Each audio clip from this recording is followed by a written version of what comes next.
Hi, everybody. This is Gene Mortensen, along with Mike Mays, my good buddy Mike Mays.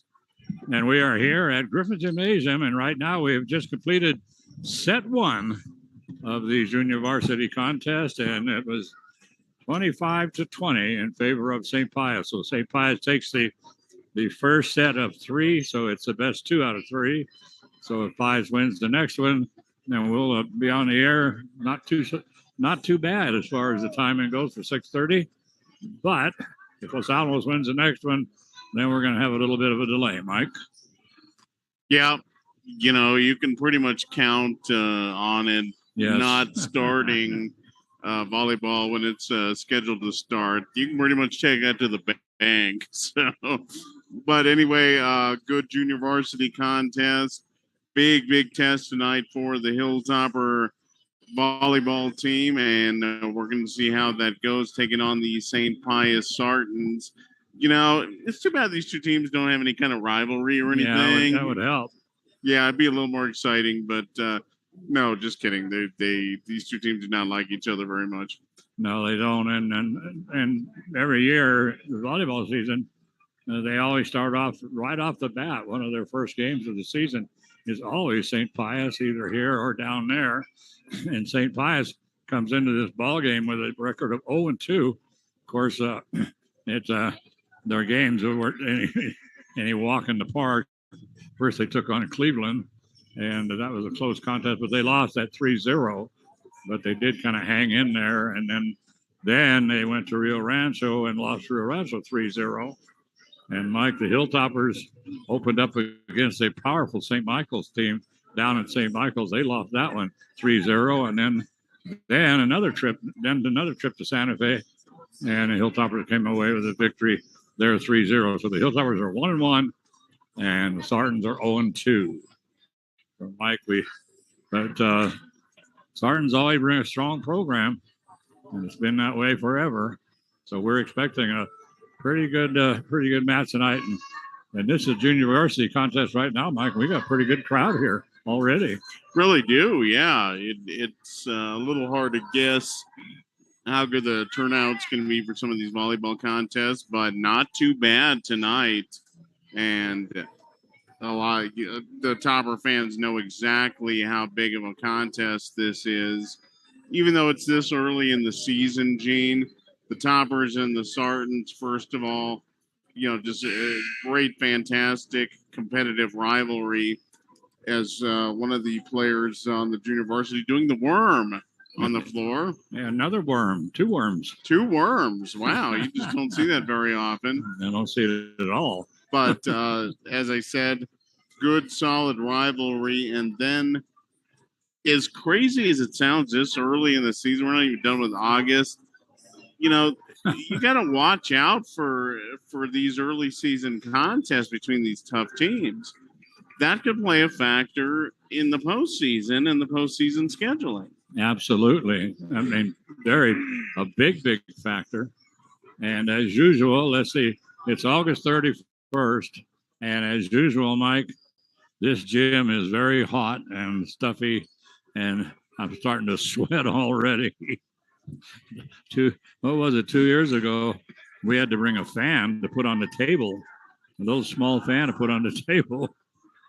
I mean, I don't know what it is, but boy, I'll tell you, this place it becomes a sauna about this time of year when you try to, and then sit there and broadcast for 3, 4, maybe 5 sets. It gets to be a long, muggy night. But anyway, we love it. And so that's why we do it. So, all right, Mike. So we're just starting the junior varsity second set. And so Mike and I are going to take a little break, and you can listen to some fine music being come to you by Charlene McHale. The Hilltoppers take the first point. We'll be back in a little bit.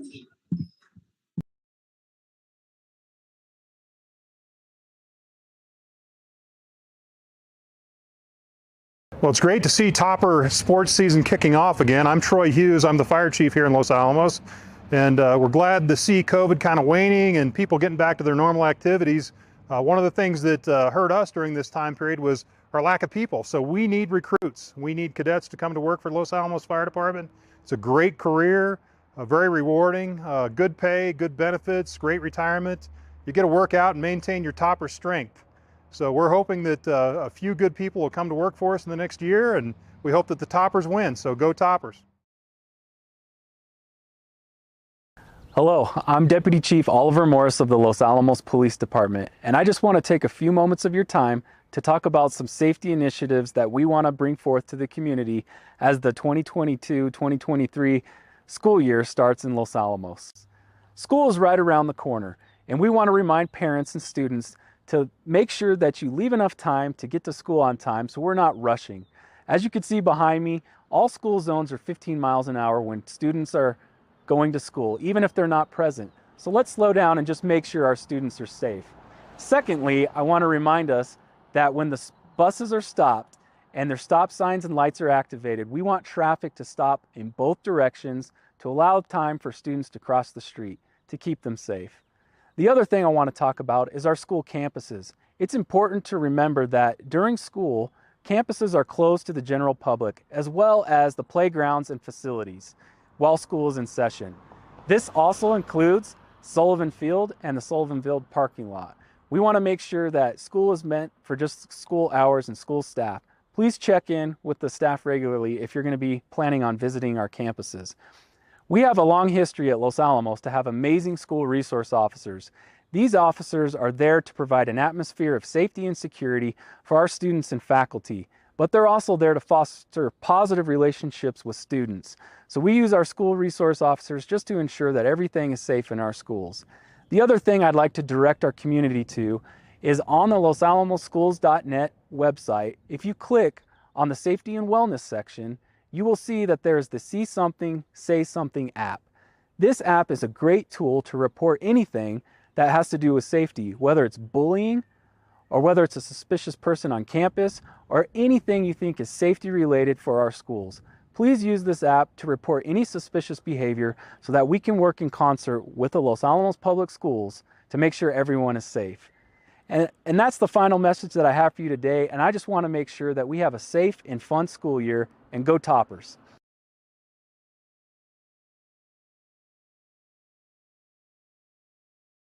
Greetings, Hilltoppers. I'm Brian DeAndrea of TechSource Incorporated. We are a science and engineering consultancy headquartered in Los Alamos, and for over 20 years have been providing the hard-won knowledge and skills from this community to organizations around the nation. It is our pleasure to support Los Alamos and Hilltopper sports. Good luck and have fun.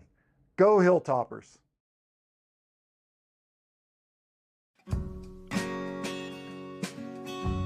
Join the University of New Mexico Los Alamos for the exceptional education. Join us for the small class sizes.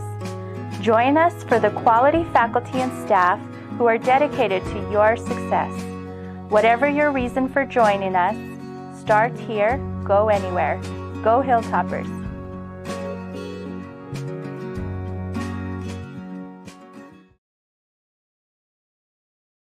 We understand the challenge of explaining to kids that money doesn't grow on trees. At Los Alamos Schools Credit Union, we have all of the tools you need for your kids to learn good financial habits. We offer a free student checking account with debit card, 24/7 online banking, and great member service to help you and your family's finances stay on track. And right now, we're offering a back-to-school bonus deposit with every new student checking account open before October 1st. Grow with us at Los Alamos Schools Credit Union for people, not profit.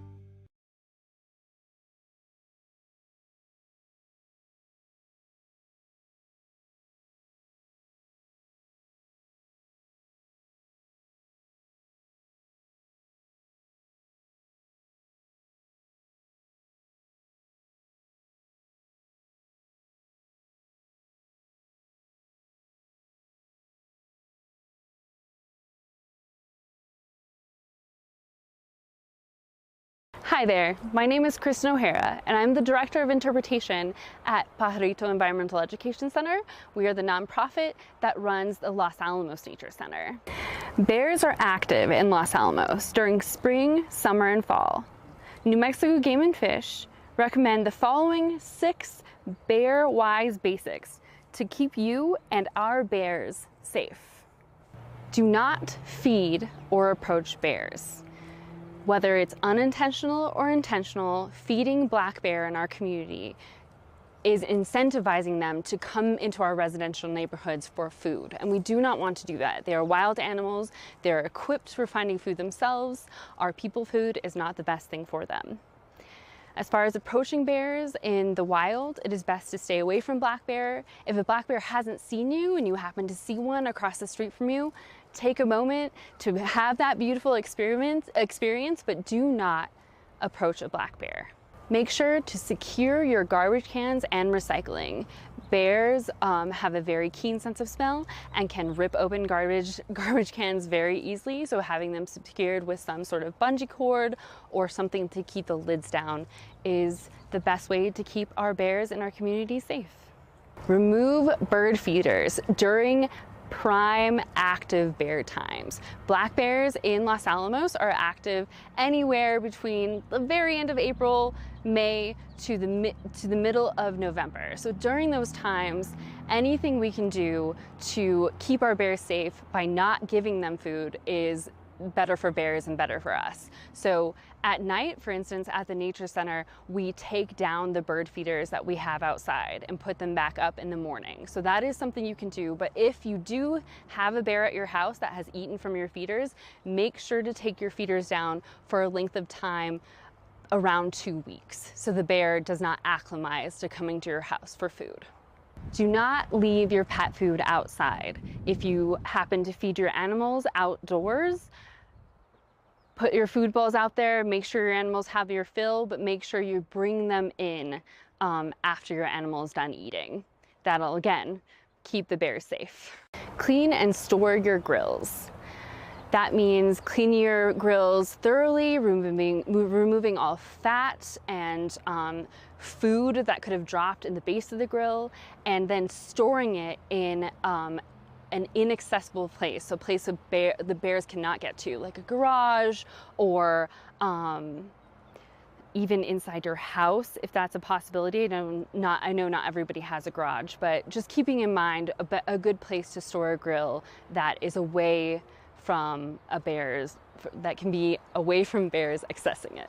And I guess our last bear safety tip is to tell your neighbors, communicate with your neighbors and your friends about bears that have been spotted in the area, or these safety tips that you've learned here today.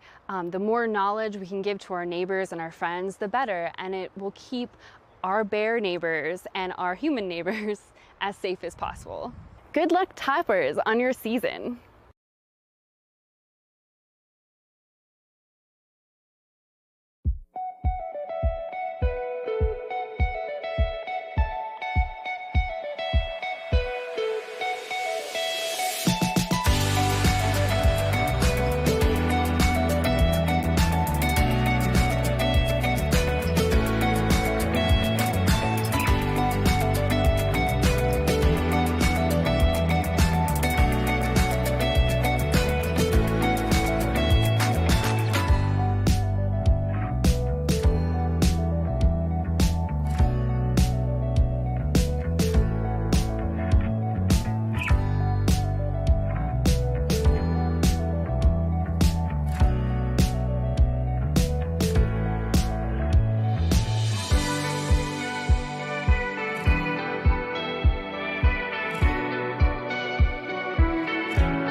Well, hi, everybody. This is Gene Mortensen again back here at Griffith Gymnasium, and the Hilltoppers had lost the first set. It's the best 2 sets out of 3 right now. The junior varsity playing St. Pius, and St. Pius, a young lady who's been serving forever, just couldn't stand prosperity, served it into the net. But right now it's 21-21. Well, the Hilltoppers had a big lead. And Mike Mays, he mentioned to me, he says, this has 3 sets written all over it. And then we both agreed. But then since then, it's been a run by Pius. And Mike, they're sitting at 21-21. And the winner, if Pius wins this one is over. So they're battling away here for the second place. And the Hilltoppers slam one down into the back row and goes flying up into the bleachers. So the Hilltoppers take the lead, 22-21. You have to win by 2, of course, in volleyball. So and unfortunately, Mike, I didn't bring rosters. Whoa! There's an ace serve from Los Alamos. Wow! All of a sudden, they're up 23-21. Zowie. So we don't have any rosters, though, Mike. So we. Yeah, unfortunately not, but the Toppers, like you said, Gene, up big early in this contest. St. Pius came storming back. Los Alamos started playing a little bit, maybe too conservative, but have kind of tried to put things back together here as it's 23-22. The Sartans just scoring on a half shot of their own. So this one far from over. I still stand by what I say, 3 sets. Yeah, it's well, I thought for sure it was going to be 3, but it's 23-22 as St. Pius will serve, and nice serve comes to the back line, picked up. Hilltoppers having a little problem with it. They finally do bring it back over, and then there's I thought the young lady was going to clobber it, but she decided to take a lot off of it, and now Los Alamos finds the open court. I mean, there was an open court, and a young lady, let's say number 18. Sorry, we don't have the rosters. I'll bring rosters next time. Anyway, 24-22. So the Hilltoppers right now are sitting at set point in set 2, which means if they win it, we'll have another set. And so that'll delay the varsity ball game by another approximately half hour. So plus they also have to have the warm-ups. So a dink attempt by St. Pius. There's a shot by Los Alamos. And St. Pius is going to try to bring down the dink. Whoa, all the way to the back line, Mike. Wow. And so they're battling it out here. Block at the net. And well, Mike, everybody for Los Alamos was in front of the 10-foot line. The entire 6 players in the little 10-foot rectangle. And boy, all they had to do was put it anywhere toward the back. Just shoot for the 11-foot line, and they would have been fine. That's exactly what happened. The Toppers pinched up. I think they were looking for some sort of block attempt, but too much power for the Sarton player. Yeah, 23-24 right now as the Sartans have been serving.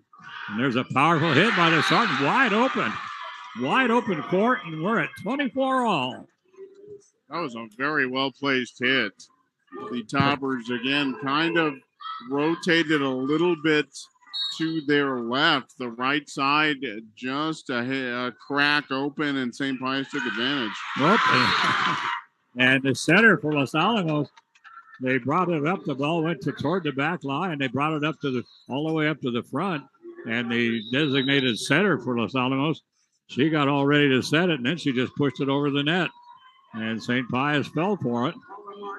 So now the Hilltoppers are up 25-24, and it's set point once again. So here we go, and the Hilltoppers. They have 7 players on the court for a second. They almost never let you get away with that. Yeah, they almost did. Oh, my heavens, we're going to have a timeout. And Mike, let's see. Do you have a list of our sponsors? I know he did once. I absolutely do right here. Awesome. So we want to thank the Los Alamos Police and Fire Departments for, first of all, for the great job they do keeping us safe here in Los Alamos County. Yeah, it's so nice. You know, you just don't have to worry around here. No, you really don't, and we are very, very happy to have them not only as sponsors, but just getting our backs. That is so incredible, and you know, you just in a town like this, you know, it's great to know that your first responders are top notch, right there when you need them. So we want to thank the police and fire departments. We also want to thank Los Alamos County for their sponsorship of Daily Post broadcasts. Also want to thank TechSource. Thank you, ladies and gentlemen, for your support. The Los Alamos Schools Credit Union, the University of New Mexico at Los Alamos, and the Pajarito Environmental Education Center. Oh, awesome. So that is an awesome place. I don't know how often you've gone over there, but it's pretty neat. Yeah, Peak. Nice place. And, well, that was it. Los Alamos serves it in the net. 25-25, and here we go. St. Pius serving once again. Got to win by 2. They played at 25, of course, but you got to win by 2. The shot from the 10-foot line by Los Alamos. That's picked up by St. Pius. Pius will now bring it over, and that was going to be long. So, Hilltoppers might go back up 26-25. Oh, God. Nobody wants to go down in this one. So the Hilltoppers now have to win by 2. Here we go. Set point again for Los Alamos. The third set point. This one, nice serve all the way to the back line, and then a little dink. Whoa, that's going to come all the way back to the back line. Hilltoppers almost placed it perfectly. And a hard shot. Beautiful pickup by Los Alamos. And then we're going to have Pius in the net. And that will do it. So, Mike, 27-25. And, God, what were they up in the middle of? I mean, they were up like 7 or 8 points. Yeah, I think it was 17-9 at one point. Yeah, it was like it looked like it was over. St. Pius was just absolutely reeling, and they stormed back, and got back in the set. But I didn't think they were going to make any serious run. But here we are, 27-25. So Los Alamos hangs on for the victory. We're going to the third set here in the junior varsity contest.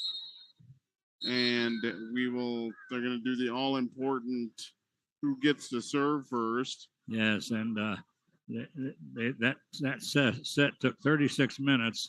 And they only, but at least I know they only played a 15 this time on set 3. So first to 15, and got to win by 2. You know, one of the things that's nice when you're looking at that list of sponsors, one of the things that I always like is they have Los Alamos County on there as a sponsor. And, you know, a few years ago, we used to have specifically the Atomic City Transit. And I'm telling you, that is one fantastic thing that this county has come up with. That Atomic City Transit, I mean, what a fantastic idea. And, you know, the kids ride that thing all over the place. You see those bus stops, the kids are loaded there after school and on weekends, and everybody rides free. Yeah, that is really cool. And it's a little bit of a turnaround. When I was in high school, you were not cool if you rode the bus. You absolutely were not. Everyone's like, where's your car? Why don't you have a car? Oh, you know? my God. Why are you walking? Yeah, exactly. You didn't do that. But now, you know, that's completely changed. You know, everybody rides a bus, and it's great to see. So, yeah, that's a great thing that we have here at Los Alamos County, Atomic City Transit, and, you know, get to where you're going. It's very convenient. Yes, you know, tons and tons of stops. You can just jump off. You're never too far from wherever it is you're going. Yes, and so, well, they're about ready to start to set 3, so we're going to bow out of here for a few minutes, send it back to Charlene, and she's going to play some elevator music. Did you ever dance the elevator music by any chance? It's easy, no steps. Anyway. No, I can't say did a lot of that. Actually, what we used to do when I was a kid, when the elevator was going up, we used to jump down as hard as we could to save. I'm not quite sure why we did that. That's really not that great of an idea, because if that actually works, yes. that's quite the fall. So trying to establish zero gravity. So, all right, Charlene, we will send it back to you, and we'll holler at you when we come down to the conclusion of this exciting junior varsity contest, tied right now at 1 set apiece. We'll be back.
Well, hi, everybody, and we're back here at the Griffith Gymnasium where this battle royal is still going on.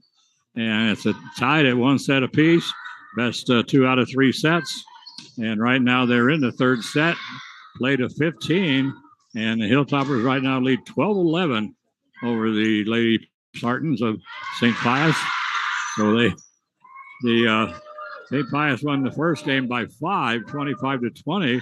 The second one went essentially into overtime, and Hilltoppers won that one by 2, as Pius won the first one by 5. And so right now, let's see, Mike, it's 12-12. So here we go again. You got a first team to 15, and you got to win by 2. And Los Alamos just lost the point. So that makes it 12-12. So next 3 points for somebody is gonna wrap this up. But let's see what St. Pius will serve.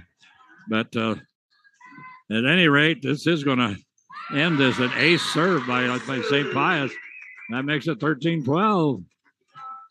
And she zinged one across. Los Alamos couldn't return it. That was a nice serve. Yes, it really was. And so the Hilltoppers now bring in their number 1 setter to see what she can do to help out here. And they pop it up. Whoa, back to the back line. Went the wrong direction. But there's a nice little hit by Los Alamos. It's picked up nicely by St. Pius. And Pius tries to set up a girl over on the right side of the net. She goes up for the slam. Slams it into the net. So here we go, Mike. 13-13. Wow. I mean, well, we certainly didn't expect this, but so the Hilltoppers serve as whoa, nice, boy. Nice little dink there by and we're going to have a timeout, which gives us an opportunity for Mike to once again tell us about our sponsors. We really appreciate the sponsorship this year. We had the police department, fire department last year. Now we've added 4 more sponsors. Awesome. We really appreciate your support, Los Alamos High School Athletics.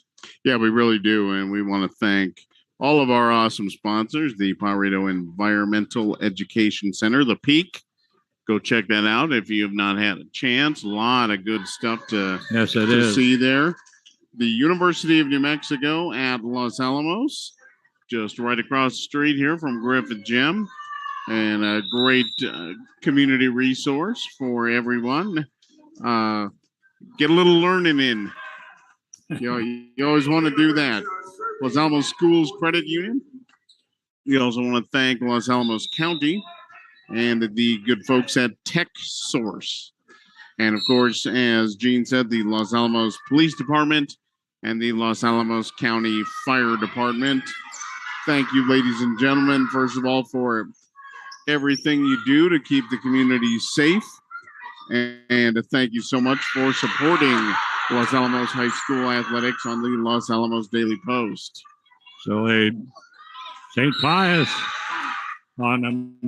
serving at match point, and a battle royal out there at the net. Finally comes down. Los Alamos trying to get it, and they get it over to their setter, and the ball is way low. She can't get it up, and she actually hits it under the net.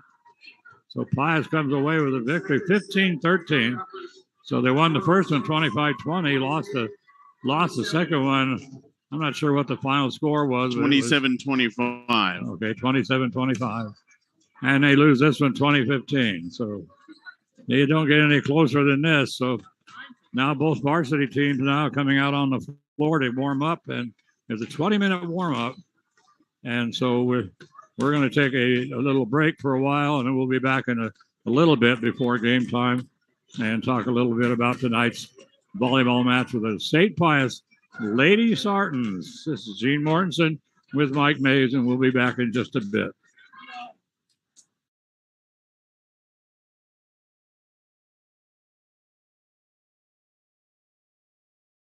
Well, it's great to see Topper sports season kicking off again. I'm Troy Hughes. I'm the fire chief here in Los Alamos.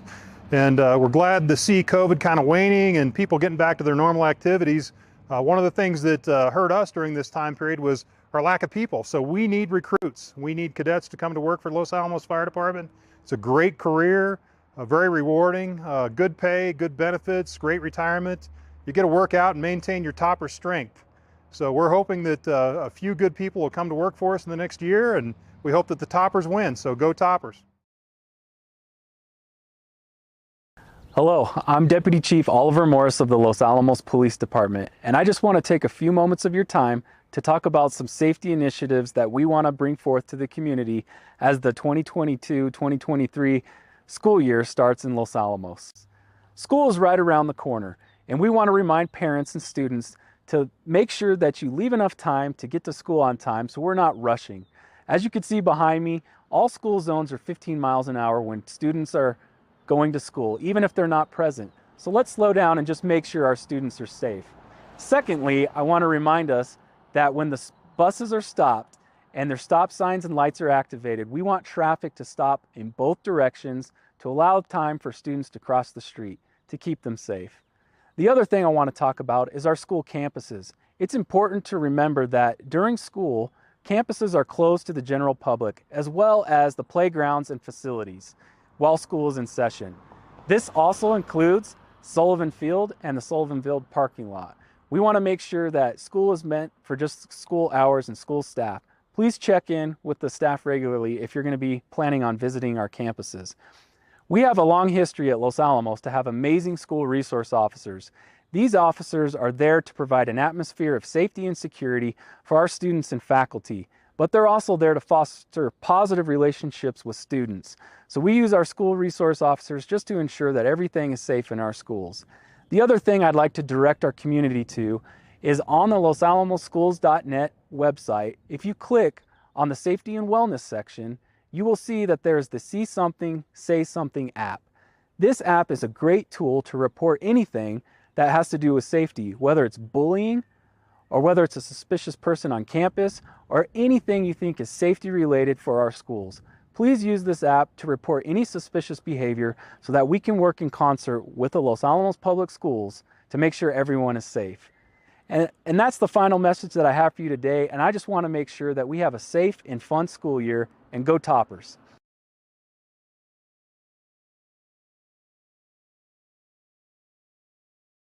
Greetings, Hilltoppers. I'm Brian D'Andrea of TechSource Incorporated. We are a science and engineering consultancy headquartered in Los Alamos, and for over 20 years have been providing the hard-won knowledge and skills from this community to organizations around the nation. It is our pleasure to support Los Alamos and Hilltopper sports.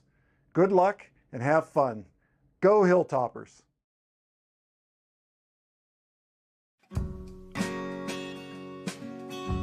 Join the University of New Mexico Los Alamos for the exceptional education. Join us for the small class sizes. Join us for the quality faculty and staff who are dedicated to your success. Whatever your reason for joining us, start here, go anywhere. Go Hilltoppers!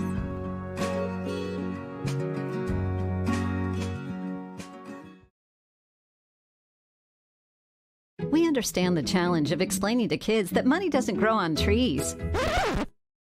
At Los Alamos Schools Credit Union, we have all of the tools you need for your kids to learn good financial habits. We offer a free student checking account with debit card, 24/7 online banking, and great member service to help you and your family's finances stay on track. And right now, we're offering a back-to-school bonus deposit with every new student checking account open before October 1st. Grow with us at Los Alamos Schools Credit Union for people, not profit.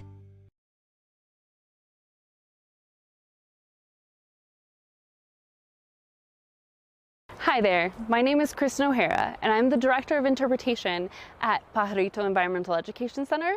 We are the nonprofit that runs the Los Alamos Nature Center. Bears are active in Los Alamos during spring, summer, and fall. New Mexico Game and Fish recommend the following 6 bear-wise basics to keep you and our bears safe. Do not feed or approach bears.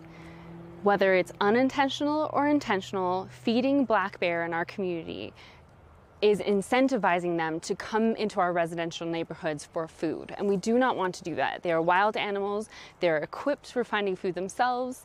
Our people food is not the best thing for them. As far as approaching bears in the wild, it is best to stay away from black bear. If a black bear hasn't seen you and you happen to see one across the street from you, take a moment to have that beautiful experience, but do not approach a black bear. Make sure to secure your garbage cans and recycling. Bears have a very keen sense of smell and can rip open garbage cans very easily, so having them secured with some sort of bungee cord or something to keep the lids down is the best way to keep our bears in our community safe. Remove bird feeders during prime active bear times. Black bears in Los Alamos are active anywhere between the very end of April, May to the middle of November. So during those times, anything we can do to keep our bears safe by not giving them food is better for bears and better for us. So at night, for instance, at the nature center, we take down the bird feeders that we have outside and put them back up in the morning. So that is something you can do. But if you do have a bear at your house that has eaten from your feeders, make sure to take your feeders down for a length of time around 2 weeks, so the bear does not acclimatize to coming to your house for food.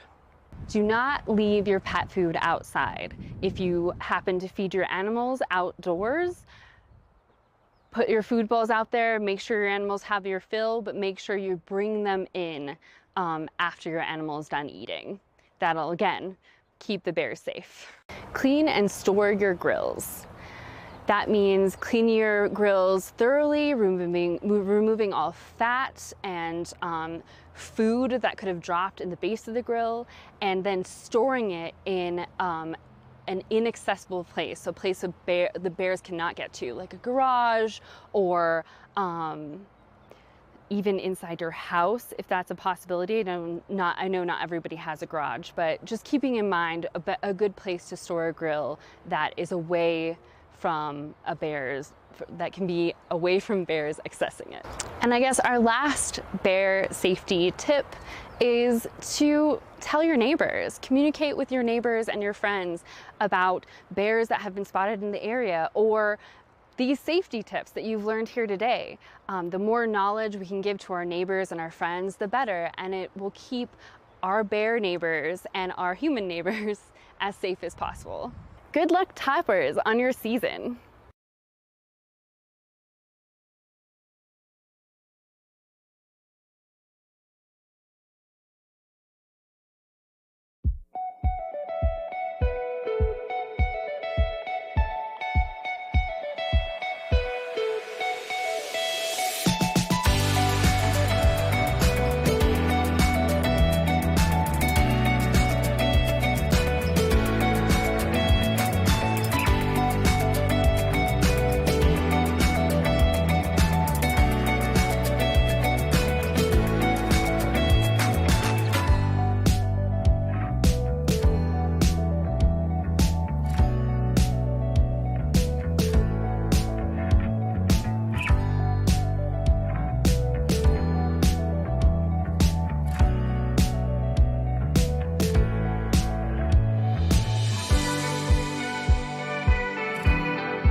Hi, everybody, and here we are back at Griffith Gymnasium, and this time we are ready for Hilltopper Girls Varsity Volleyball.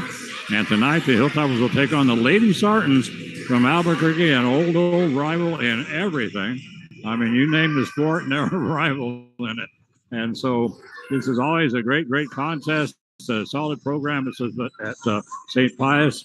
Los Alamos has always had a solid volleyball program, and coached by Joe Palmer, and his assistant is Natalie Pasalacqua. The head coach of St. Pius is Jordan Russell. His assistant is Isaiah Bradford.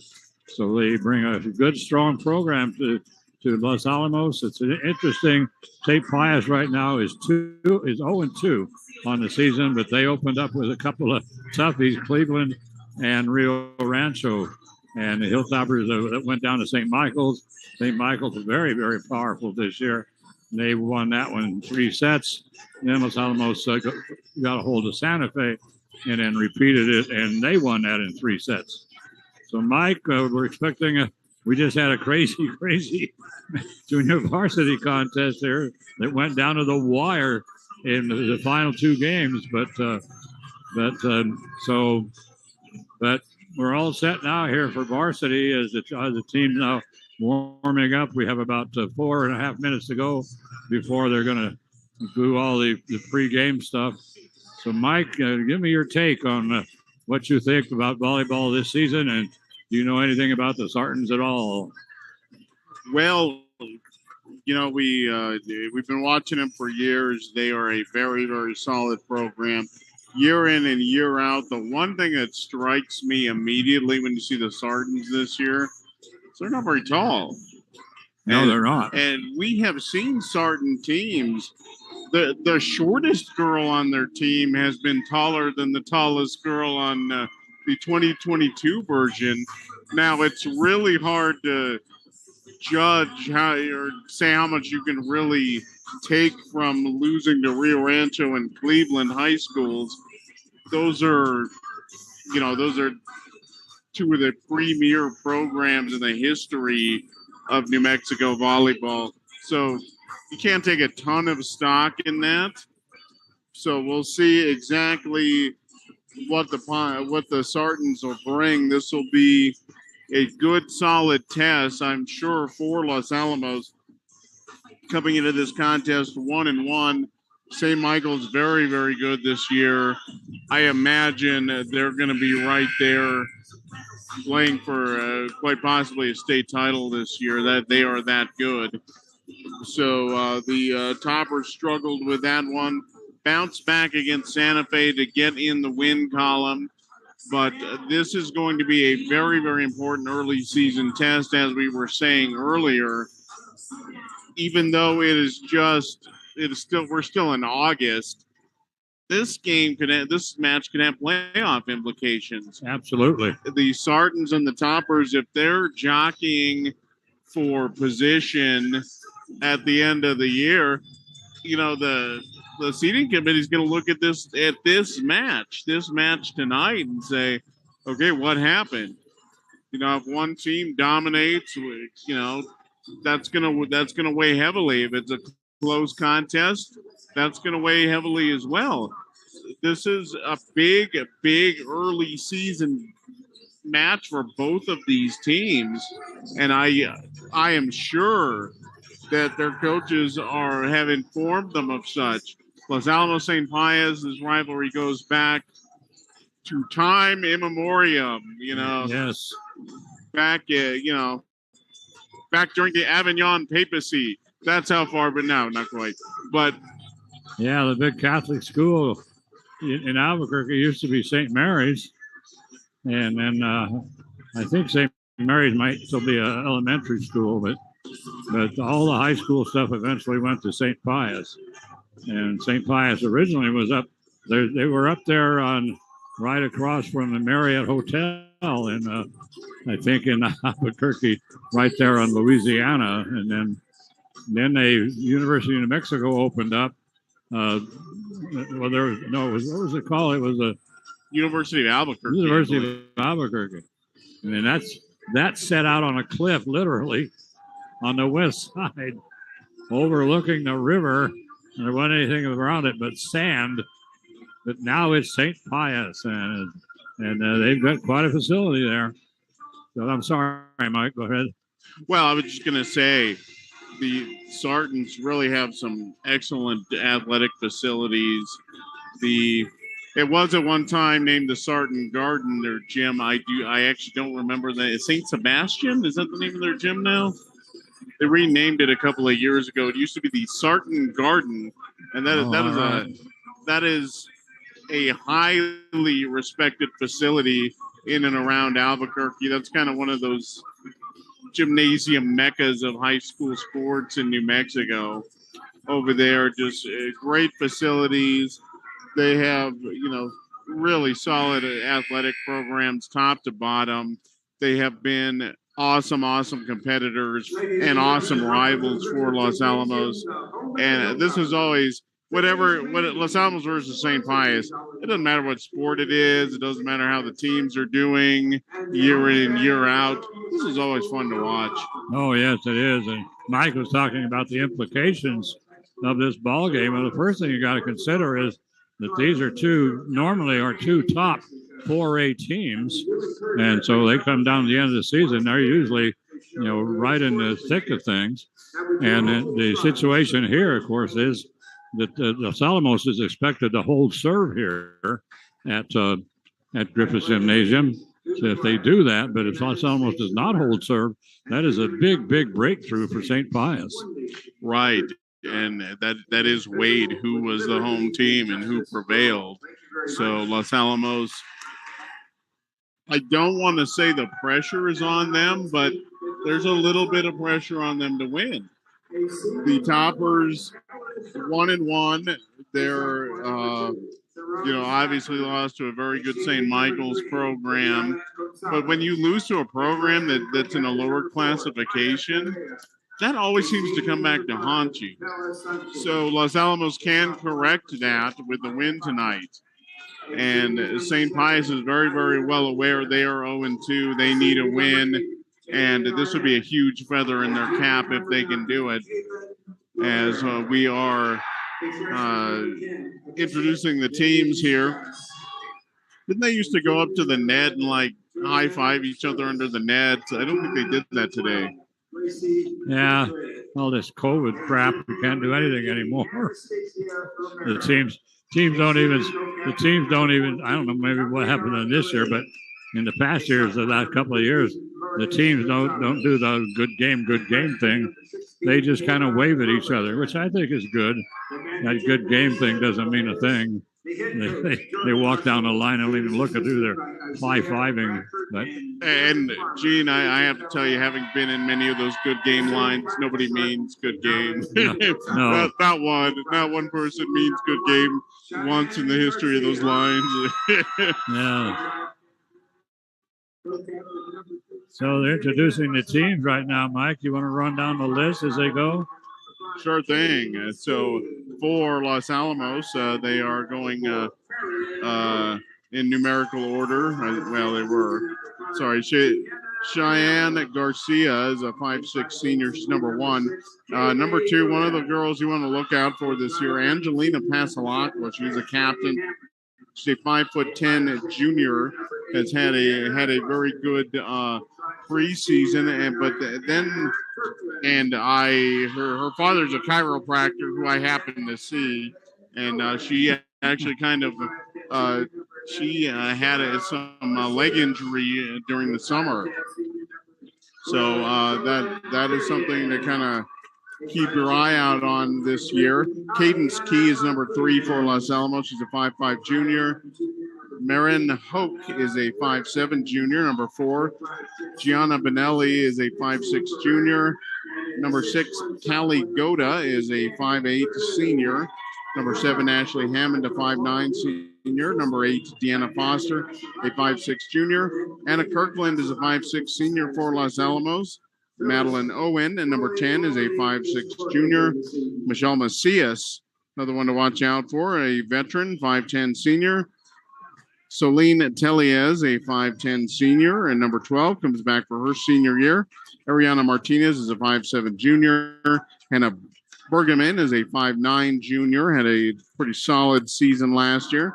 Lindsay Ferran, a 5'6" senior, and number 17, Danny Trellu is a 6'1" sophomore. So 6'1" and a sophomore, not too shabby. No, that's right. So, yeah, so the Hilltoppers do have a little bit of height, as Mike pointed out, and we don't have very many heights. We had heights on Los Alamos, but we only had heights on about 4 or 5 of the girls from St. Pius. The biggest height that we have is 5'6", but but they don't look like they're much taller than that anyway. So anyway, so now all the girls are all high-fiving each other. So anyway, COVID has changed things a lot, I must say. And let's see, we need to pick up our, let's see, I think we need to pick up our young lady, Maya Perea, she is a young lady for us. She will come in after they put the starting lineups out there. Let's see, for Los Alamos, Mike, it looks like it's going to be Ashley Hammond. She's up in front along with Callie Goda. Callie, very, very good young lady on the front line. Number 15 is Hannah Bergerman. And then in the backcourt for Los Alamos right now is Angelina Pastelacqua along with Solène Teliez and also with Gianna Bonelli. And so I do not see. Oh, no, I'm sorry. We do have a libero. I did not see her immediately. I didn't either. That is Cadence Key, and she will check in with that little libero ceremony, which I don't understand even a little bit, but they do that. So for the Sartans, they're going to start number 2 that we don't have. We don't have a number 2? We don't have a number 2. Oh number 3, Eliana Gonzalez, and number 7. Oh, are you kidding? We don't have a 7 either? I don't see a 7. Oh, come on. All right. So we're off to a just wonderful start. Maya Perea, by the way, is the libero. We do have her. Also number 14, Gabriela Perea. And one other Sarton there. I can't see her number at this point. But anyway, we're ready to go with half the Sartons that we know. Well, they start things off, and serving right off the bat is Gabriela Perea. She puts a hard shot down the right sideline. Hilltoppers cannot return it, so the Sartons start thing off with an ace. We'll see if we can pick up the number on those girls we don't have. That really ticks me off. They have max preps, gives us the rosters. The coaches are supposed to put the rosters down. We take them right off of max preps and transfer them to our rosters, and then this is the kind of jazz we run into. And another good serve by St. Pius. They take a 2-0 lead, and still serving is Gabriela Perea, who serves it into the net. So that's going to send Mike Ashley Hammond back behind the line for Los Alamos. She will serve at 1-2, and then coming into the ballgame for the Hilltoppers is Michelle Macias. And Michelle, she's very, very good. She can really jump. Boy, beautiful ace. Wow. So Ashley Hammond, I mean, all St. Pius could do, Mike, was admire that one. That was nice. That was you don't want to spoil it. No, not at all. So Ashley at 2-2. Now she goes long. So far, 5 points in this first set, and we have not had a ball return over the net yet from either team. No. So that is so the Sartons up 3-2, and coming in is Bella Sanchez. She is a defensive specialist for the Sartons. She will serve. Not a big girl. No, she's not at all. Picked up by our libero on the back line. They bring it up to Michelle Macias. She just bumps it across. So right now, nobody doing anything fancy. Wow, what a save by Michelle Macias. Are they going to say that hit the floor? They're going to say she trapped it, and I do not agree. Oh, that looked like an excellent pickup there. I mean, it was right off the perfect. floor. Very, very close, but she did, without a doubt, get it. That was a very late call, Gene. Yeah, it really was, and not a very good one either. And the Hilltoppers. Whoa. So let's see. The number 3 hit for Los Alamos goes behind them and high off the wall behind them. So they didn't play that one very well. 5-2. Right now it's Pius, and still we have she's a defensive specialist, it says. No height. She's a senior, and Bella Sanchez will serve. Hey, but she is not more than 5'3", maybe. Oh, yeah. She is not big at all. Tiny little thing. Nice serve. Picked up by Los Alamos Cheyenne Garcia. And the Hilltoppers, they get it to Michelle Macias, and she just digs it across into the open court. That makes it now 3-5. And going back to serve will be Callie Goda. Callie, a 5'8" senior, good server. And so we'll see how Callie can start things off for the Hilltoppers. Boy, nice. Beautiful. Man, Mikey, you don't place an ace any better than that. No, if you look at the way volleyball teams set up, generally there is an open spot right in the middle of the floor, and Callie dropped that in the bucket right there. I mean, right there. And so this one now is dug out by Pius, who wastes no time knocking it across. So now and so once again, now they try to set up the mystery girl, number 7, and she goes into the net. So it's a 5-5 ball game right now. And Callie Goda goes serve for Los Alamos. Boy, that was the first spike attempt for the Sartans. And that was nothing. No, not at all. Boy, that one was a little better. Alyssa Bendiskas. What we decide? Bendenskas. Bendenskas, yes. Bendenskas. Okay. She is a freshman outside hitter. Boy, that was a nice hit, too. She got up there. She's not super tall either, but she got way up there. Great looking arm swing. So their libero, Maya Perea, will serve. Hilltoppers try to dink it across again, and now they're going to set up that same young lady, Elisa Bendenscott. She puts a hard shot across. Hilltoppers do a good job of picking it up. They bring it up to the front to Michelle Macias, and Macias finds the open court down the left sideline. That makes it a 6-6 ball game. And now dropping back to serve for Los Alamos will be Hannah Bergerman. And Hannah is a 5'9" junior. Whoa. Ace on the line. Whoa. And we've seen some drop on the line in the junior varsity contest, which they called out. But, boy, that was one perfect shot by Hannah. There's a hard shot. This one is picked up by Bella Sanchez. And a hard, really zinking it across once again is Bendenscott. Hilltoppers pick it up. The ball is going to be St. Pius completely discombobulated. Everybody was out of position, and the Hilltoppers pick up the point. That makes it 8-6, and still serving, Hannah Bergerman. Whoa. Well, Mike, that was long. a hair long for Hannah. Boy, that one had some zing on it, though. Boy, did it ever. But just sailed a little bit on her. So it's almost up 8-7 right now, or 7-8 actually, as we have Ella Chavez coming off the bench. She's a setter. She's a senior, and she will serve. And not very big either. No, she's not. None of them are very big. The biggest girl I see out there is Gracie Petrie, and Gracie, we don't have a height on her, but she looks like she could be around 5'9" or 5'10".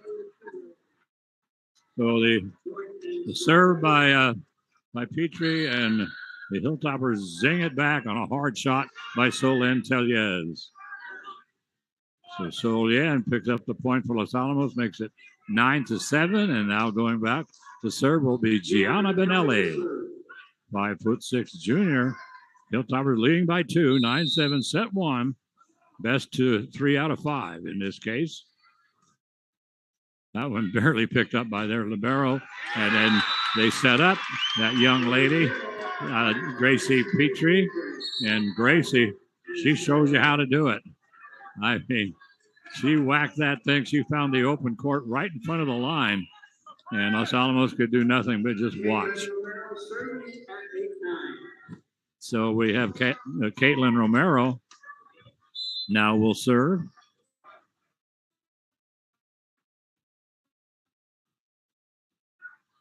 Caitlin, I'll say that return on a hard shot by Caitlin was going long, but Pius decides to play it, and they bring it across. And there's a little dink by Ashley Hammond.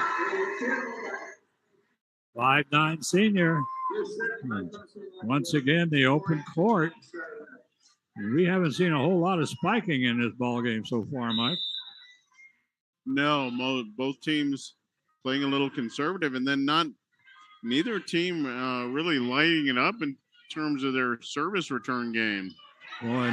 Well, so much for that. Maya Baca. Boy, she zinged one down the left sideline. And, boy, I mean, that had some flames on it. That was right now it's an 11-8 ball game. Los Alamos is up to. And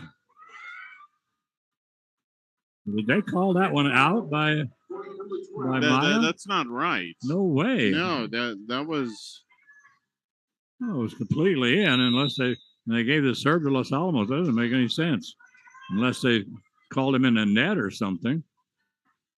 But right now it's Caden Ski serving for Los Alamos. When it comes to the libero for Los Alamos, Caden Ski. She sets it up. Hard shot by Los Alamos. Picked up nicely by Pius. Pius trying to return it from the left side as Ileana Gonzalez tries to take it from the left side all the way across to the right side. And this one is going to be wide. The Hilltower's up by 5 right now, Mike, 13-8.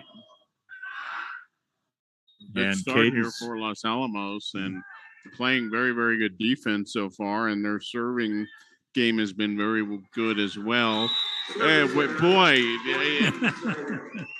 Boy, I should have just written down what exactly was going to happen after I said. What did you just say? I said their service game has been great, and then the next serve goes about a foot long.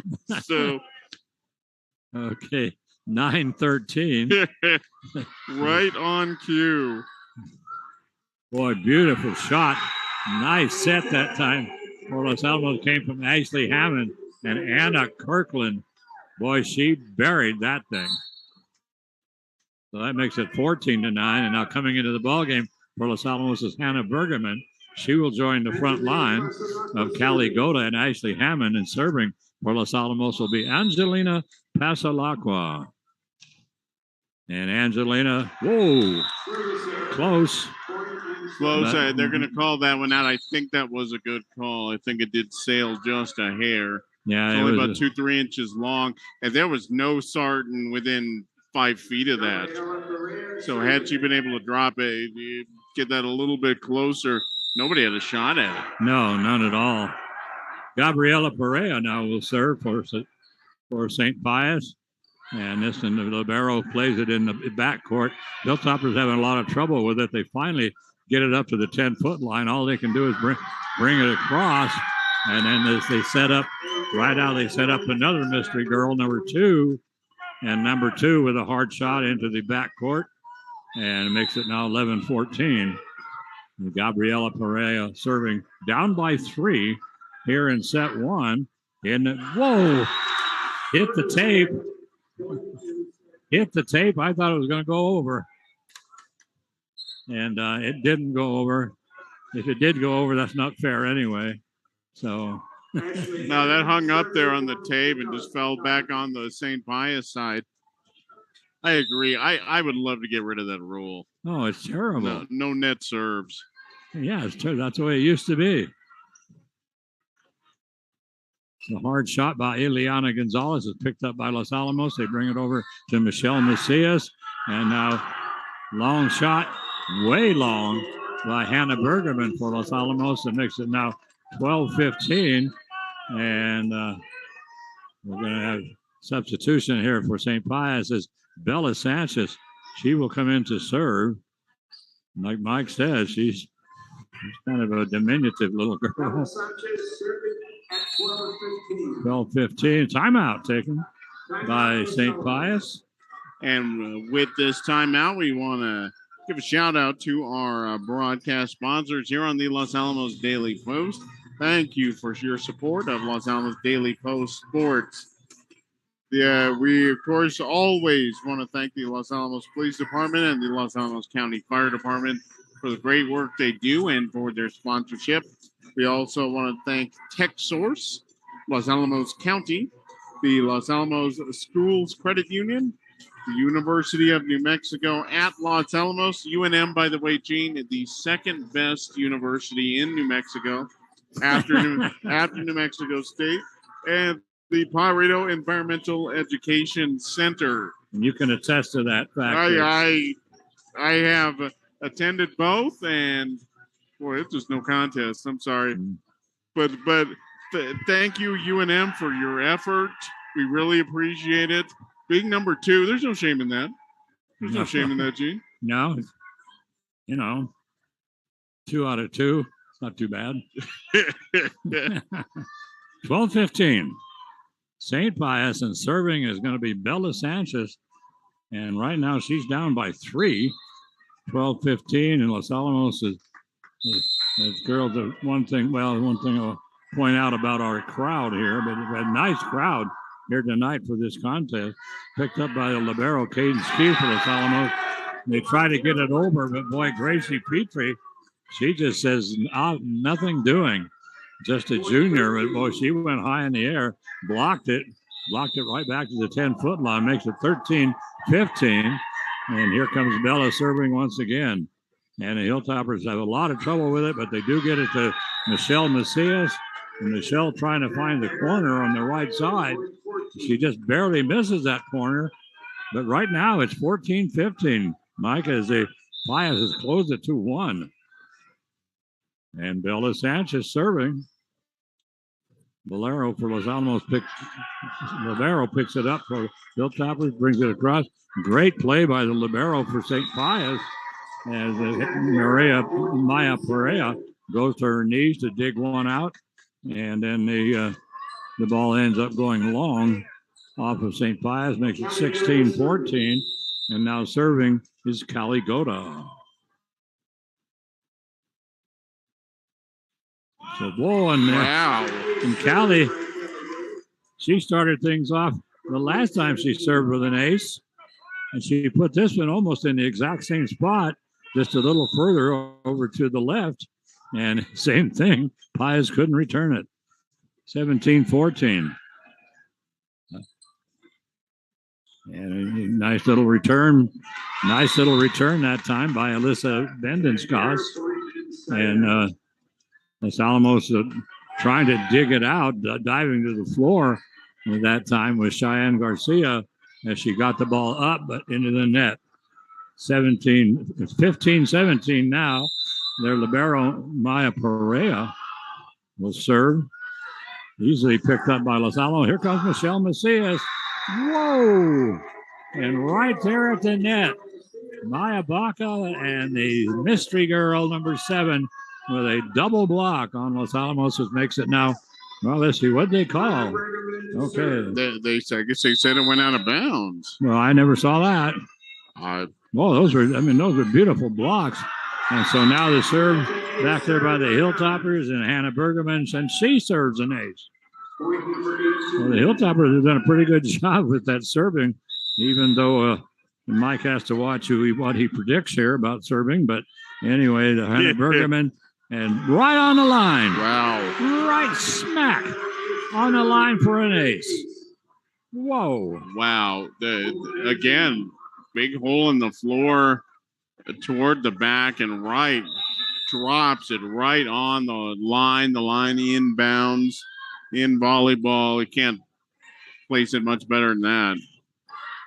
So they set up Maya Baca. Baca puts it across to and the Hilltoppers bring it right up to the middle, and they get it to Soldentel. Yes, she sets up Michelle Macias perfectly, and Michelle slams it down for the point. Makes it now 21-15. I was going to say the Toppers have now opened up plenty of space, and we're getting close to the end of this first set. So serve across, and I'm telling you, that young lady, Lisa Bendenskoss, is giving Los Alamos fits as she finds the open court again. I don't know how many times she's done that. Coming in to serve will be Ellis Chavez for St. Pius. Also returning to the ball game for St. Pius is Gracie Petrie, and coming in for Los Alamos right now is and this is going to be Deanna Foster. This is the first we've seen of Deanna. Deanna is a 5'6" junior, and Joe Palmer is. We got the elbow right now of Angelina Pasalacqua, and there's a big red spot on her elbow. So they will take a look at that. She's getting taped up immediately. Oh, yeah. And they're just going to. Well, I don't know what they're doing here. That didn't look like that was going to work. Joe Palmer, the head coach of the Toppers, I don't know where trying to put tape on Angelina's elbow. On the outside. And that's boy, and Angelina is hot under the collar, but if she has blood on her jersey, she has got to go change. Yeah, that's right. So, I think she's going to go switch numbers with another player. That's Anna Kirkland went off the bench, and they were both running to the locker room. Yeah. So I think what they're going to do is they're going to switch jerseys. Yeah. Now, if Anna can't find another jersey, she can't play. No, she can't. And so what they could have done was just switch the jerseys right there. And told the crowd, please turn around and face the other way. But anyway, they head off to the locker. It's going to be interesting to see if Anna comes back. What happens to Anna? As one of those situations, Mike, where we need a jersey, and you got all the kids sitting on the bench. And, don't pick me. Well, so shout out to Anna Kirkland. She's taking one for the team here, switching jerseys. And Pasalacqua was still bleeding from the elbow. The switch of jerseys is not going to solve that problem. No, it's not. And where's the training staff? Yeah, no, I don't know where. Is that Mick sitting down there? That sure looks like him. Yeah. I could be wrong. I may not. No, I'm pretty sure that is him. Yeah. Well, so for next game, Gene, two trainers. Well, that's not Mick. That is not Mick. Okay. No. I was going to say Mick's usually a little more on the ball than that. Oh, yes. I have no idea who that is. But he does have a Los Alamos shirt on. Well, he looks like Mick from a distance. Yes, he does.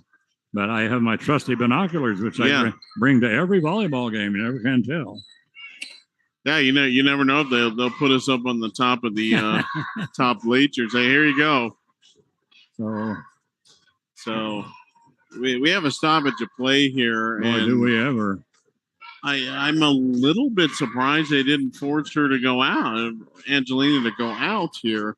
Angelina is, and now she has a 1986 Los Alamos jersey on, so she will remain number 2, and it is a sleeveless jersey. Yes, I haven't seen one of those. They still haven't bandaged her elbow, which I don't. No, they have not. She is I still. don't understand. I'm very surprised they're allowing her to stay in the ball game with a cut, and I didn't actually see what happened, but she is holding her elbow.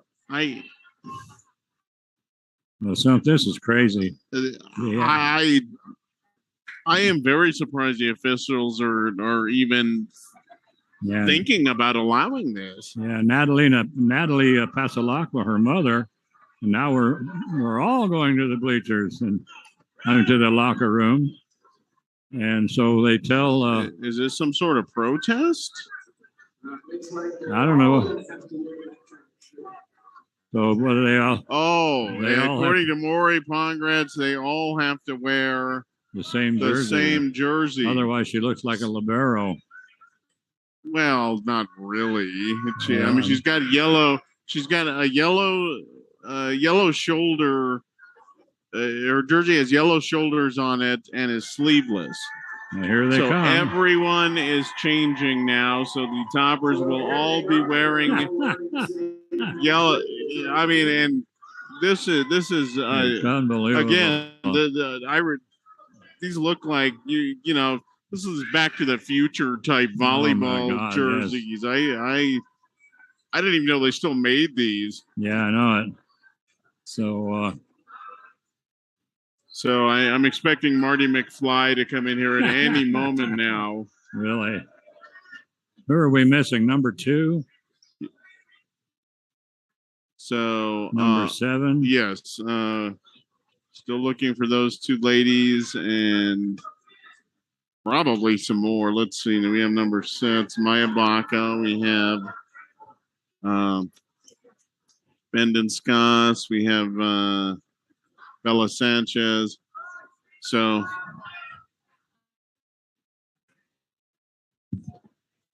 we'll see if we can check these. So we'll try to check those out and see what's going on. So very interesting situation here. The Toppers have had a lady have had to change their jerseys. They are now wearing their white jerseys with green trim. They have yellow shoulders, and they are sleeveless. So many of the Toppers wearing those elbow sleeves, kind of like your LeBron James elbow sleeves, are putting those on. And I've been covering volleyball for 25 years. Yes. I have never seen that. That's crazy. I didn't even know you could do that, to be honest with you. Well, and the officials are discussing this with the athletic director. And you want, they have rules. They have all kinds of crazy rules and all kinds of sports for everything. I don't know if they have a rule for this. Yeah, I don't either. She came out and she was going to go in the ball game, and she was wearing they had on white jerseys with long sleeves, and suddenly you could see right on her elbow a big red spot. So the first thing they tried to do was to bandage it over the sleeve, which I don't think is going to work very well, especially at the elbow. And then anyway, so they kept dinking around, and finally they sent her to the locker room, and she switched jerseys with one girl, Anna Kirkland, and then she came back and she went back in again and came out with a new jersey, white with the gold shoulders. And then finally the entire team went in, Mike. Right. And came out with the same jerseys. And when Angelina came out the first time, Gene, when she switched jerseys with Anna Kirkland, okay. Which I think you can do all right. The problem was she hadn't stopped bleeding at that point. No, she hadn't. And so we are still discussing this with the officials, and I think they're checking upstairs, and by upstairs I mean with the NMAA, to see if they can actually do what they're proposing here. And they're talking to athletic director Ann Stewart about this exact situation. I don't see why they can't, but this is a long-term delay. By the way, we're still in the first set here. It's 21-16 in favor of Los Alamos. St. Pius will serve eventually. I have to be perfectly honest, Gene. So if I am one of the Sarton coaches, yes, and there's some question about this, I think I'm raising a stink over it. Yeah, really. So, great news. So here, just in the late here in the first set, we finally figured out who those other 2 girls are at St. Pius. So thank you very much, John McHale, for checking that out. So number 2 is Theron Stafford. And number 7 is Nadia Abeta for the St. Pius Sartans. So thank you, John. We will keep that in mind. So we had absolutely no idea who those were. You know, it's 12 girls. How hard is it to really keep a list of 12 girls with their names, their names and numbers? Why is that such an issue for? It's almost every team in the state. Oh yes, constantly. I don't understand why that's so difficult. Yeah, we had an interesting thing in a soccer game the other night. It was that we had a mystery girl for Los Alamos. We usually have everybody right for Los Alamos, and then she ended up scoring a goal, and she was number 20.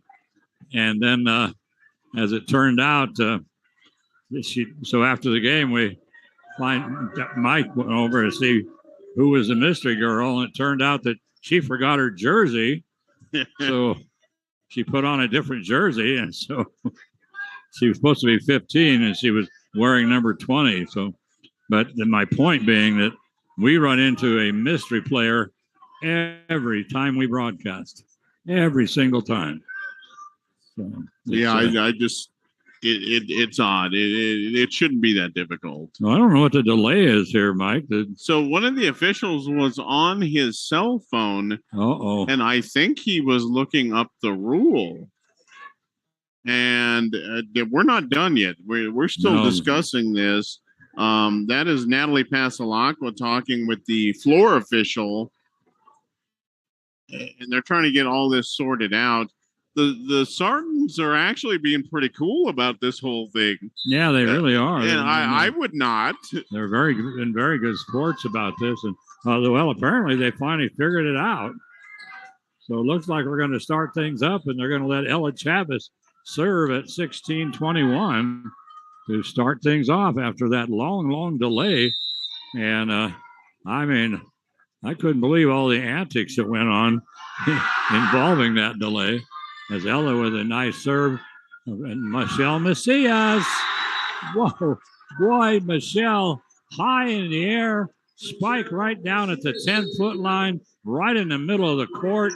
What a fantastic shot by Michelle. And Michelle, 5'10" senior, and boy, I tell you, she's tough up on that front line. Gianna Bonelli will now serve. She's a 5'6" junior. But Mike, I don't know how long the delay was, but I mean, wow, we should have run the ads. Well, we didn't. Had we known it was going to be that long, we had plenty of time to do that. Yeah, we need a pretty good block to run the ads. Ball comes across, if I to say Pius, and they set up a long shot taken by Gracie Petrie, and that's long. And when we get the opportunity, Mike, here, well, it's 23-16. The Hilltoppers are 2 points away from set one. So the Hilltoppers with the serve. They're going to bump it up to the front. And there goes, once again, Gracie Petrie. And the Hilltoppers, they have a perfect set. Right? They get for Maya Baca. She puts it down. It's blocked by Los Alamos. But the Hilltoppers are in the net. Who was in the net? I have nobody was close to the net. And he also didn't indicate a number either. So oh boy. So let's see. Okay, they're saying it was is there Lindsay Farron out there? I'm not sure. Well, anyway, Ashley Hammond. She gets a set on the left side of the net, and she takes complete advantage of it, puts it right down the left sideline. And so right now, Mike, we're looking at set one, set point. And the server will be the libero, Cadence Key. 5'5" junior now with set point number one for Los Alamos. She serves an ace to end things here at set one. And so they're doing the boat down there, Mike, on the floor. All right. I don't know if you ever saw the Dairy Girls, but they were doing the boats. And so the one thing I'm going to let Mike point this out, but the first five in the junior varsity contest, the student section on the other side, there was about, well, they're completely filled with boys mostly. And right at the end of the junior varsity contest, the first 5 or 6 rows all got up and left and just left the gym. And then they all came back and wearing the tank top undershirts. Yes, the tank tops. Those are actually called A shirts. Okay, awesome. They have a very politically incorrect nickname. Yeah, they do. Which I will forego, but they are A shirt. They're tank tops essentially. They are white tank tops, and that is almost everybody in the students. For 6 rows in the student section, that's all they're wearing. It's like 90% boys over there, and they are having a good old time. Boy, they are. And after Los Alamos won the set, they all ran down on the floor and then sat down one behind the other and started the boat. Yep. And they were all rowing the boat. So they were rowing the boat. So wow. They should have the boat music. You know, if they had the Dairy Girls, if you watch the Dairy Girls, that's what they would do. They love the boat. There's a particular song for it, and that's what. But anyway, it was pretty awesome. We got about a minute and a half to go, Mike, before. So our setup for the week is right now we have this volleyball game here, and then we'll be over across the street at Sullivan Field on Friday night. And the Hilltoppers entertain the Capital High School Jaguars. Wow, and that's those two teams have been playing, I think, since Capital opened its door in the mid '80s. Yeah, they're in our district. They're out of our district. They're out of our district this year, but we always play them. We never fail to get Capital, and again, great rivalry, competitively, just. Football, the two teams have been really kind of neck and neck for years and years and years. So with 30 seconds remaining before the start of set 2, Los Alamos is going back to the locker room. Unbelievable.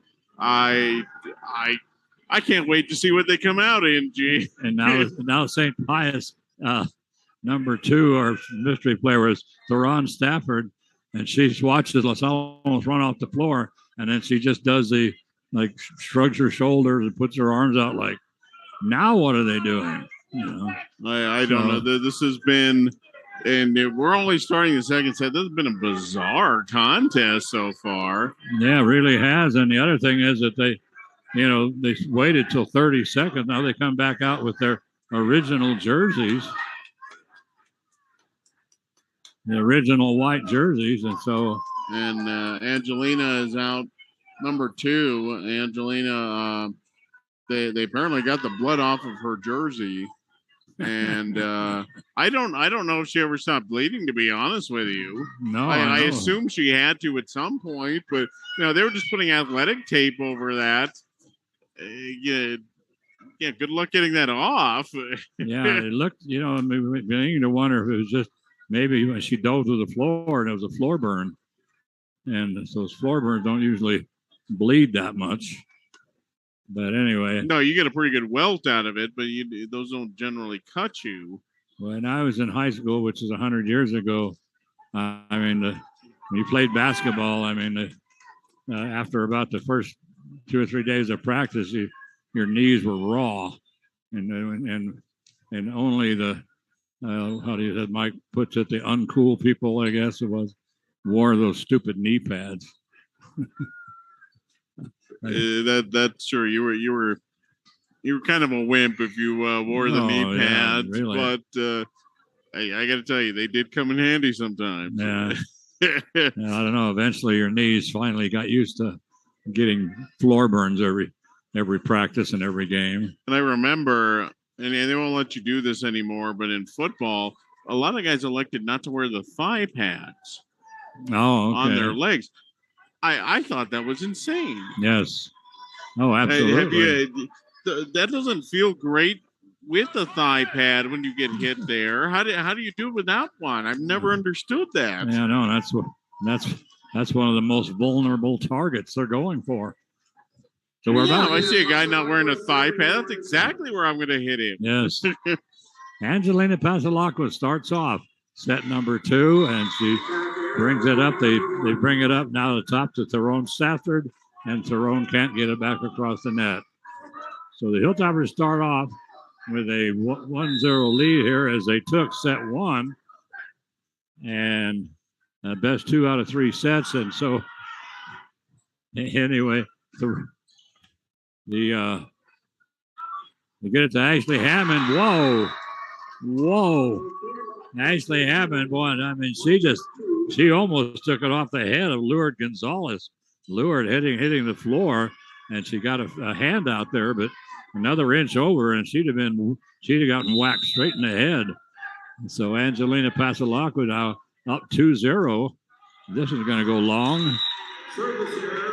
I was just about to say, she's really serving great at this point. and boy, I don't see this train stopping. I didn't either. I thought she was going to go straight out, to 25-0. But anyway, 1-2. And Gabriela Perea will serve. Hilltoppers bring it up. They're going to bring it up to the front. And Caligota. Whoa, I thought that was in. Down the left sideline. Wow. They're saying no. I thought she caught the line with that. 2-2 ball game. Well, it's almost not protesting too much. I don't know what Jordan Russell is discussing something with the official. I'm not sure what. And I don't know what. Well, I don't know what the problem here is. She's upset about something. I don't know. I'm not sure what. It might be our tank top crowd. I don't know. Anyway, so the 2-2 ball game right now as the ball comes to the back line, picked up there, and the Hilltoppers are going to get it over now to Deanna Benelli, and Benelli's shot is going to go long. So that makes it now 3-2 in favor of St. Pius, and still serving is Gabriela Perea. Up by 1. Hits the tape. Comes over. Hilltoppers play it. Nice shot this time by the Hilltoppers. A hard shot by Hannah Bergerman. That's easily picked up by Gracie Petrie of the Pius, and all she has to do is block it down into the open court. 4-2 is the score right now. Pius, as the Hilltopper took a 2-0 lead, and now Pius comes back with 4 straight points.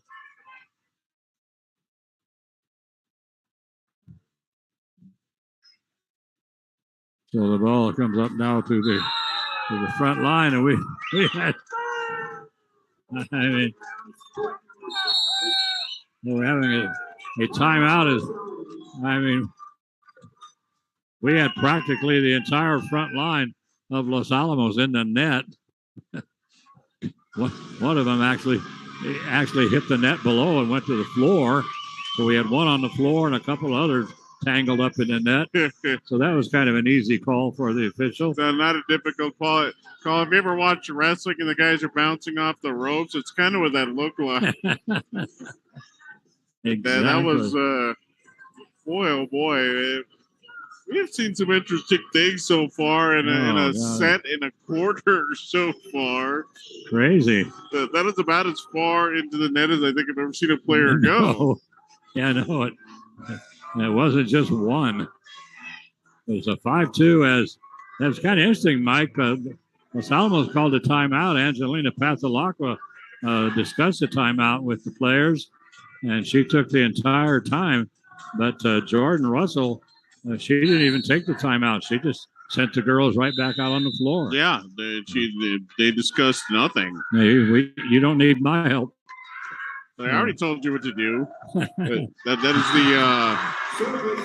So Gabriela Perea into the net with the serve. That was the John Wooden philosophy of timeouts. I already told you what to do. You better not come ask me again. Ashley Hammond will serve. 5'9" senior for Los Alamos. Actually picked up on the right on the back line, and they set up the Nadia Abeta. Abeta brings it across, and now the Hilltoppers into the back line to the libero. Here comes Hannah Bergerman. Bergerman takes a lot off of it, comes back just past the 10-foot line. Hard shot by St. Pius, and no return on that one from Ileana Gonzalez. So that makes it now 6-3 in favor of Pius. 6-3 ball game, and now serving is Anastasia Romero, and it's the first time we've seen Anastasia serve in this ball game, Mike. She's 5'2" junior. She's one of the ladies we do have a height on. This one's going to be, I thought it was going to be long, but it's played by the libero and Cadence Key as she brings it across, and now they set up. Whoa, what a shot by Alyssa Bendinskas. And boy, I'm telling you, Bendinskas has been absolutely expert at finding the open court so far in this contest. Just a freshman, Bendinskas, but she has been the primary weapon for the Sartans offense so far. Yeah, she really has. And so not super tall either. Serving it once again, Anastasia Romero. Hilltoppers try the dink, easily picked up by Pius. And they set up Alyssa Bendinskas. Bendinskas brings it across, and then the Hilltoppers bring it up to the set. The set this time by Angelina Pasalacqua, and it comes right to Hannah Bergerman. Bergerman goes for the spit for the kill and hits it. Doesn't clear the top of the net. Into the net it goes. Makes it now 8-3. Pius up by 5. And the Hilltoppers having a heck of a time getting that serve back. They finally do. And so there she goes again. The freshman, Alyssa Bendinskas. And she drops it in to make it 9-3. And use the block against Los Alamos very, very well. Angled that hit very well and got it to go in. Hard serve was going toward the back line. And boy, credit Michelle Macias for finding the coffin corner. She was on the left side of the net, boy, and she put that thing right smack into the corner of on the right side of the floor, and you couldn't place it any better in that corner. 4-9. Callie Gota serving, and this time they set up Bendinskas, and now Bendinskas goes into the net with it. Makes it 5-9. Callie Gota serving. Callie, a 5'8" senior. Normally a good server. She's served a couple on her first and second service. What are we calling here now? They're calling St. Pius for a lift on that dink attempt. And again, we were discussing this during the junior varsity contest, Gene and I. They call lifts and double hits very, very closely early in the season in volleyball. By mid-October, those calls will go away completely. There will be none of those. So the Hilltopper serve is brought up to Nadia Abeta. She's on the right side of the net. She whacks it right down into the middle of the court. Nobody there for Los Alamos. And that makes it now 10-6. The libero will serve for St. Pius. And that is Maya Perea. Hilltopper was able to bring it back across, and now they're going to set up Bendinskas. Hard shot off Bendinskas comes to Caden Ski, our libero. Hilltopper's going to go with 4 hits. I don't know what they're doing, but nobody seemed to be interested in hitting it across the net. No, that third hit went straight up in the air and straight down. So wasn't even thinking about trying to hit it over. So Maya Perea, here comes Michelle Macias. Boy, great dig out by the libero and Maya Perea. And the Hilltoppers finally do get it across and so anyway, Mike, Now we have a mystery player for Los Alamos. Number 14. Unbelievable. Let's see. You recognize her by any I chance? believe that is Danny Trellew. I think at some point she got her jersey switched with somebody. I believe that's her. Unbelievable. So anyway, right now to get caught up here, Hannah Bergerman is serving at 8-11 for Los Alamos. We're in set 2. Hilltoppers won the first set. St. Pius now leading here in his second set, and they just add another point to it as they pop it across into the back court, and that shot that shot was taken by Lourdes Gonzalez, I do believe. Is that what you were telling me, Mike? Actually, I think that was Maya Baca. You are correct, sir. So nice, well-placed hit there from Baca. 12-8 contest here, as serving for the Sartans will be Juliana Solis. She's a junior and defensive specialist. Nice serve. Yeah, I mean, beautiful. Michelle Macias, all she can do is bump it across from the 10-foot line. Here comes Bendenscos. Great dig out by Caden Ski for Los Alamos. Michelle Macias, hard shot. Great save by Anastasia Romero. Bendenscos, just long. Boy, and that looked awfully close. I mean, right almost on the line. So Bendenscos, who's been she's been in a thorn in the side of Los Alamos, and she almost picked up the point again. So coming in for the Hilltoppers now will be to serve Gianna Benelli. And she'll be serving at 9-12. So Gianna, that's going to go. That was out of bounds. That wasn't even going to be close. No, that was sailing way out of bounds. But Pius decides to play it, and then they get it over to their favorite spiker that time, and Alyssa Bendenscos, and she bangs it into the net. Ace serve from Los Alamos coming from Cadence from Gianna Benelli. So Gianna Benelli goes back there serving at 10-12 and puts down an ace. So the Hilltoppers close it to a 1-point ball game. Pius is going to pick it up, and they're going to have to play it from the 10-foot line. Maya Perea has to play it to the libero, and now it comes up to Bendenscos. She tries to dink it across, waiting for it. Ashley Hammond. She slams it in. So it's a perfect set from Bendenscos to Ashley Hammond, and Hammond just puts it down. So it makes it now 12-12 here in set 2. So Hilltoppers up by 1 set right now. Set 1, they won set 1. Best of 3 out of 5 sets. And Bendenscos, perfect shot down the left sideline. And so her reward is she gets to go sit down on the bench. That's right. Good job. Good job, Alyssa. Have a seat. Take a break. It's now 13-12 Pius. And serving will be Lourdes Gonzalez. And they say she's 5'4", a sophomore. Nice serve by the sophomore. Hilltoppers have to play it all the way from the back court. Wow. And so, boy, there's a hard shot this time by Maya Baca for St. Pius. Hilltoppers were able to return it. And now they're going to set up Ileana Gonzalez. She puts no steam on it whatsoever. Shot by Ashley Hammond is blocked at the net by Gabriela Perea. And then they set up Maya Baca. Baca had an open shot and put it too long. She was going for the open court right in front of in front of the back line. And she just went a little long. Now we're sitting here on the mic at 13-13. And this is turning into a marathon match with this one's long with the game delay.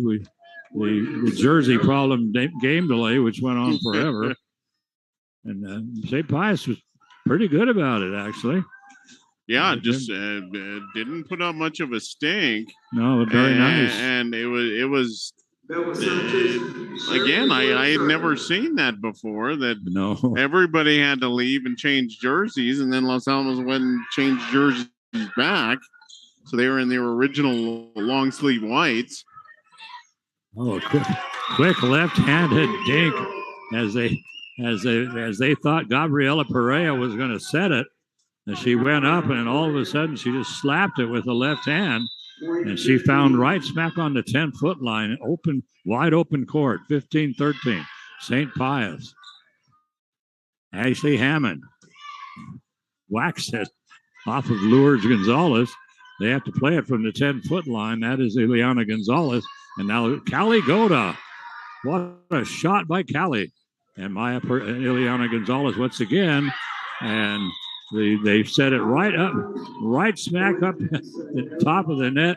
Beautiful, beautiful set that time for Theron Stafford. And she tries to push it down the left sideline. She had a wide open set, Mike. She could have put it anywhere. Yeah. She tried to place it perfect. She didn't need to. There was nobody there. No, not at all. And it went a little wide. Yes. 14-15 Los Alamos serving. That was Angelina Pasalacqua. And the shot at Hannah Bergerman has her shot blocked at the net. They stop play, and now the two officials are going to discuss something. They're going to say, okay, jump ball. So they're going to jump in. So they're all going to get in the middle here. They're going to throw the ball up in the air. That's the only fair way to do it. Right. And whoever knocks it over the net wins. Angelina Pasalacqua. So on the reserve by Angelina.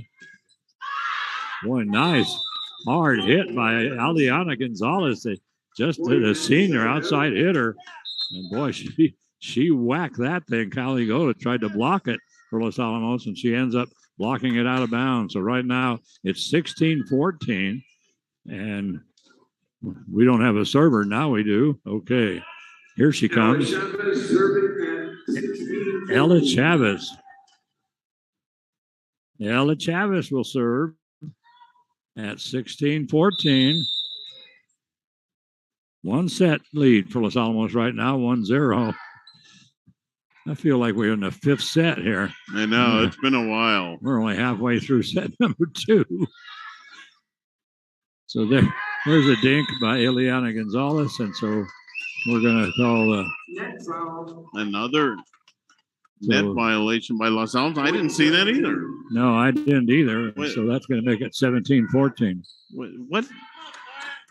That is the third phantom set foul or net foul we've seen in this contest.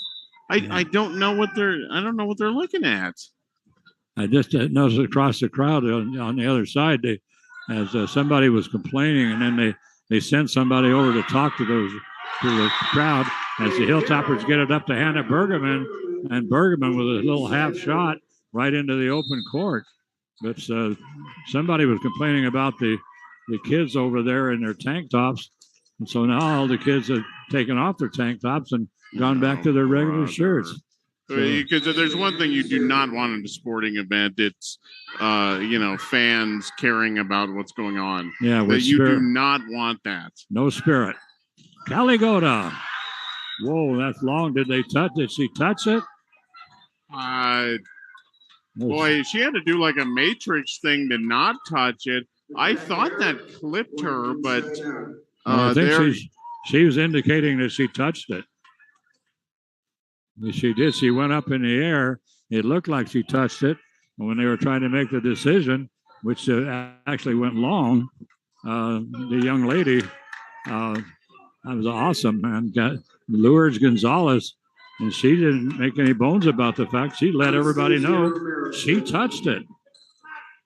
Well, I'm talking about good sportsmanship. Wow. And her call is being routinely ignored here. Yes, it is. No, you didn't touch it. Stop lying. Unbelievable. So they substituted out and everything. So, yeah, I thought it clipped her. Oh, yes, definitely did. Whoa. It's not soccer. Well, that would have been good. That would have been good. We've seen people hit it with their foot, though. Yes, they have. You can. I think you can. I think you can stick your foot out and have the ball hit it. She was trying to do a bicycle kick over that. I think it's a little much, but in the event toppers are going to take a time out here, down 9. 50. Boy, just your garden variety Oh, my regular God. volleyball match, Gene. Well, I the thing wish is, something would happen here. the thing that's crazy is that Caligota was going for it, and she tried to, like Mike said, to do a soccer bicycle kick. And I'm not sure what the exact rule is, but I know you can kick it over with your foot in some instance. I have to look that up, I guess. I think you can stick your foot in. I don't think you can swing at it. Maybe that's I maybe think that's it's the case. I believe is the rule, and there was no question that was a swing. No. But in any event, it is 19-15. Anastasia Romero will now serve at 19-15 in set 2. These teams allowed to play after midnight, so that's what we're running into here. Boy, what a shot by Tyrone Stafford.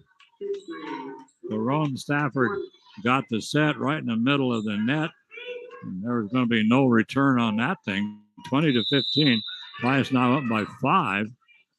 And Anastasia is still serving. This one's going to go long.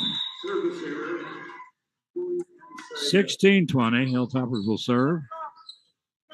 And here comes our mystery player, number 14. We didn't have a mystery player until they changed jerseys for the 3rd time. So, Caligota. Nice serve by Callie. Pass and Bendenskoss. This time Callie waiting for her. Michelle Macias.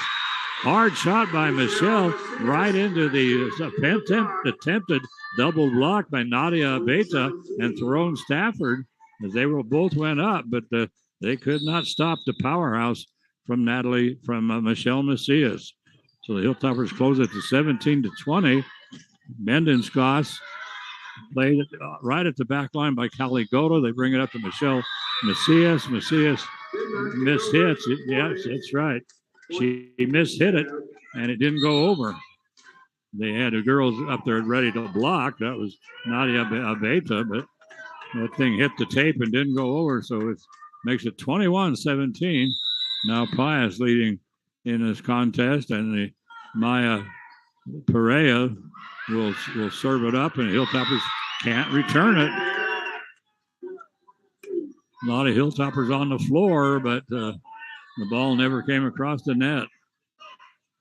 17-22, 22-17. Maya Perea up to the front. Hannah Bergerman down to the back line, picked up there. Is going to bring it to Bendenskoss. Bendenskoss shot is blocked at the net by Hannah Bergerman and the mystery girl. We'll see if we can find out who the mystery girl is. 22-18. Hilltoppers up. Hannah Bergerman will serve. And this is going to come out of Bendenskoss again. She dinks it. Whoa, great play by Los Alamos. That's going to the floor that time on a great dig for the Hilltoppers was Cheyenne Garcia. Now Cheyenne is playing in the backcourt. Now she's all the way up to the front. She pushes it across, comes to Bendenskoss. Bendenskoss whacks it. Angelina Pasalaka with the attempted block. And Angelina can't block it. So now we're at 23-18. And let's see, coming into the ballgame for the Hilltoppers will be Anna Kirkland. So Hannah got her original jersey back, at least. She had to give it up at one point to Angelina Pasalacqua, but so 23-18 is served by St. Pius. Michelle Macias, way long, and I mean way long. So here we come, Mike. Set point for set number 2. 24-18, set point. They've got 6 set points right now. And Angelina Pasalacqua fists it across, and Bendenskoss has her shot blocked by Angelina. So Pasalacqua makes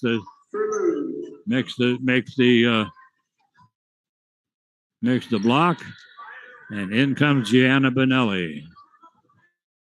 24-19. Hilltoppers, well, it's 19-24 actually. As the Hilltoppers are serving. Down by 5. Gianna Benelli. Nice serve. Gonna have to be played from the 10-foot line. All they can do is just simply bring it softly across, and now we have the miss. Okay, that's Danny Trelieu. We find Maury Pondress finally let us know who it is. Donnie Trelieu, 6'1" sophomore. And she's having a little bit of an impact here at the end of the second set. So sorry, Donnie. Donnie Trelieu. Anyway, here comes Benden Scott. Dug out in the back court. Up to the front. Ashley Hammond. Hard shot by Ashley. Partially blocked at the net. Goes all the way to the back line. Comes to Benden Scott. Great dig with one fist out there by the Hilltoppers libero. The shot is blocked at the net. And St. Pius trying to bring it across. Hilltoppers get it up right now to Danny Trelieu. And Danny can't get it across the net, and so it ends 25-20. So the Hilltoppers go down in set 2. Now, so 1-1 right now, Mike. Yep, so. And it's amazing. And right now we're at 8:30. And we remind the folks at home, this match is actually supposed to start at 6. So we're going to be well into the 9 o'clock hour before this is over. Boy, are we ever. And so, anyway, but so Mike, it's been a crazy ball game. We had Hilltopper took the first set, and then that marathon delay that we had because of the jersey problem, and I don't know. I think even the officials were confused as what do we do about this? You know, that just can't be an issue that they run into a whole lot. So yeah, I think they were looking up the exact rule, but apparently part of that rule is all the girls have to wear the exact same jersey with the exception of the libero. So when Angelina went to change into the 1986 Hilltopper throwback jersey, everybody had to go in there and change, and they all went en masse into the locker room. They put on those jerseys, and then with time winding down right before the start of set number 2, they all went back and changed back into their regular home whites. So 3, like you said, 3 jersey changes so far, and the night's still young. You don't know. Yeah, we have at least 2 more sets, at least. So, you want to run down our sponsors, Mike? Absolutely, Gene. So, as we're getting ready to start set 3, we want to thank our sponsors here for their support of Topper Sports here on the Los Alamos Daily Post YouTube channel. 2 more sets. That is the Los Alamos Police Department and the Los Alamos Fire Department. Thank you, ladies and gentlemen, for everything you do. Also want to thank TechSource, the Los Alamos County, the University of New Mexico at Los Alamos, Pajarito Environmental Education Center, and the Los Alamos Schools Credit Union, as we are getting just about ready to start this 3rd set. And we'll have the libero ceremony. And I still do not, I've never understood why they bother to do that, but they're all ready for it. It's kind of like the changing of the guard at the Palace in England, I suppose. I really don't know. But in any event, we're just about ready to go. 1-1. The Toppers prevailed in the first set this evening. That was by a count of 25-17. The Sartans roared back in the second set. Actually had a pretty solid lead heading right into the end. Toppers tried to make a run, but that fell short. 25-20. St. Pius takes set number 2. And as we go into set number 3, this, of course, a best of 5. Toppers heading into this contest with a record of 1 win and 1 loss. St. Pius 0-2 on the season, still looking for that first victory. St. Pius has had some offensive issues, have really settled in quite a bit with Alyssa Bendiscas, the freshman outside hitter. She has really provided the offensive spark. But before her, that was offense was a little hard to come by. So here we go. Serving for the Sartans is Lourdes Gonzalez. That's over the net. And a quick tip by Ashley Hammond, and she scores the first point of this third set. So 1-0. The Toppers take the lead, and they will get the side out. And going to serve will be Hammond. So, go ahead, Dean. Ashley Hammond serving, and now they bring it up front to Theron Stafford. Stafford, she was a mystery girl for us, but she's a pretty tall girl. And so she tries to whack it across, and it goes in, and the Hilltoppers try to block it. They cannot. So the point goes to St. Pius. It's a 1-1 ball game. And then right now, Anastasia Romero is going to drop back. She's going to serve for St. Pius.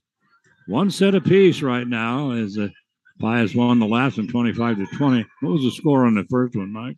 25-17 in favor of Los Alamos. And hard shot there by Bendenskas. They're going to call that long. I thought that caught the line. Yeah, that looked awfully close. 2-1. Callie Goda serving. So Callie, 1 point. Here we are, just the start of set 3.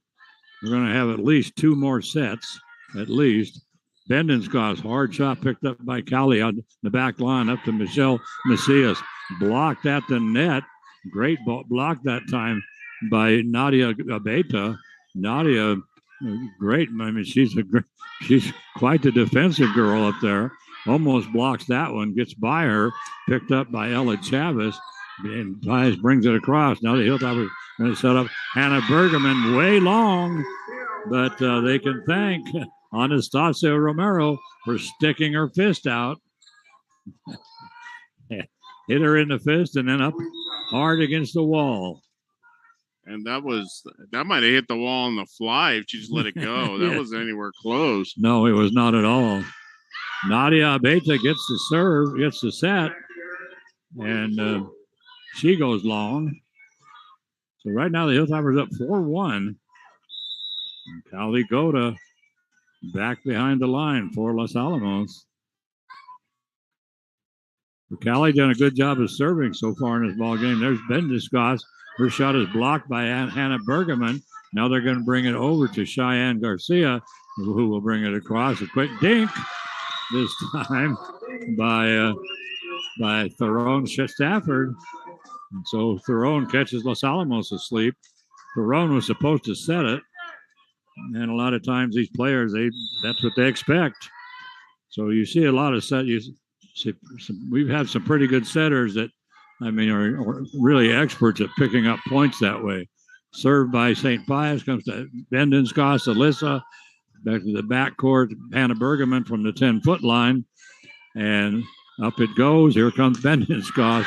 And so there's another one going long.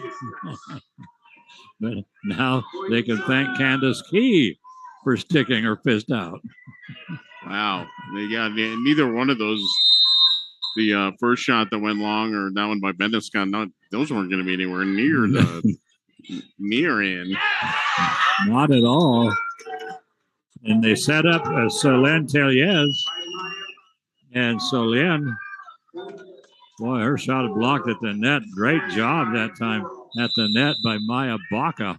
Wow. 4-4 ball game. So Hilltoppers gave up those 3 points in a hurry. So the Hilltoppers just simply dink it across as they got to Telliez. There's another dink.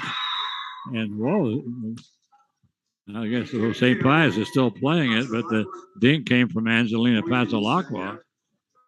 Pius continued to play it, but Hilltoppers stopped. Anyway, it is a point Los Alamos. 5-4, Hannah Bergerman. So I think they're going to request a replay. What they're arguing was they did, in fact, pick it up. I thought they got to the ground, but over there, Ella Chavez pleading her case, and her case apparently is going to fall on deaf ears. So she comes over and talks to her head coach, Jordan Russell. So it is actually the player, the designated. It's going to be a jump ball. Holy moly, are you kidding? I think they're calling it a jump ball. Yeah, they are. Reserved by the Hilltoppers.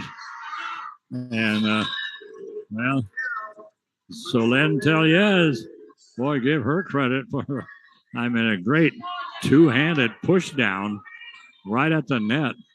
6-4, Los Alamos up. And Hannah Bergerman will zing it across. Whoa, right on the line.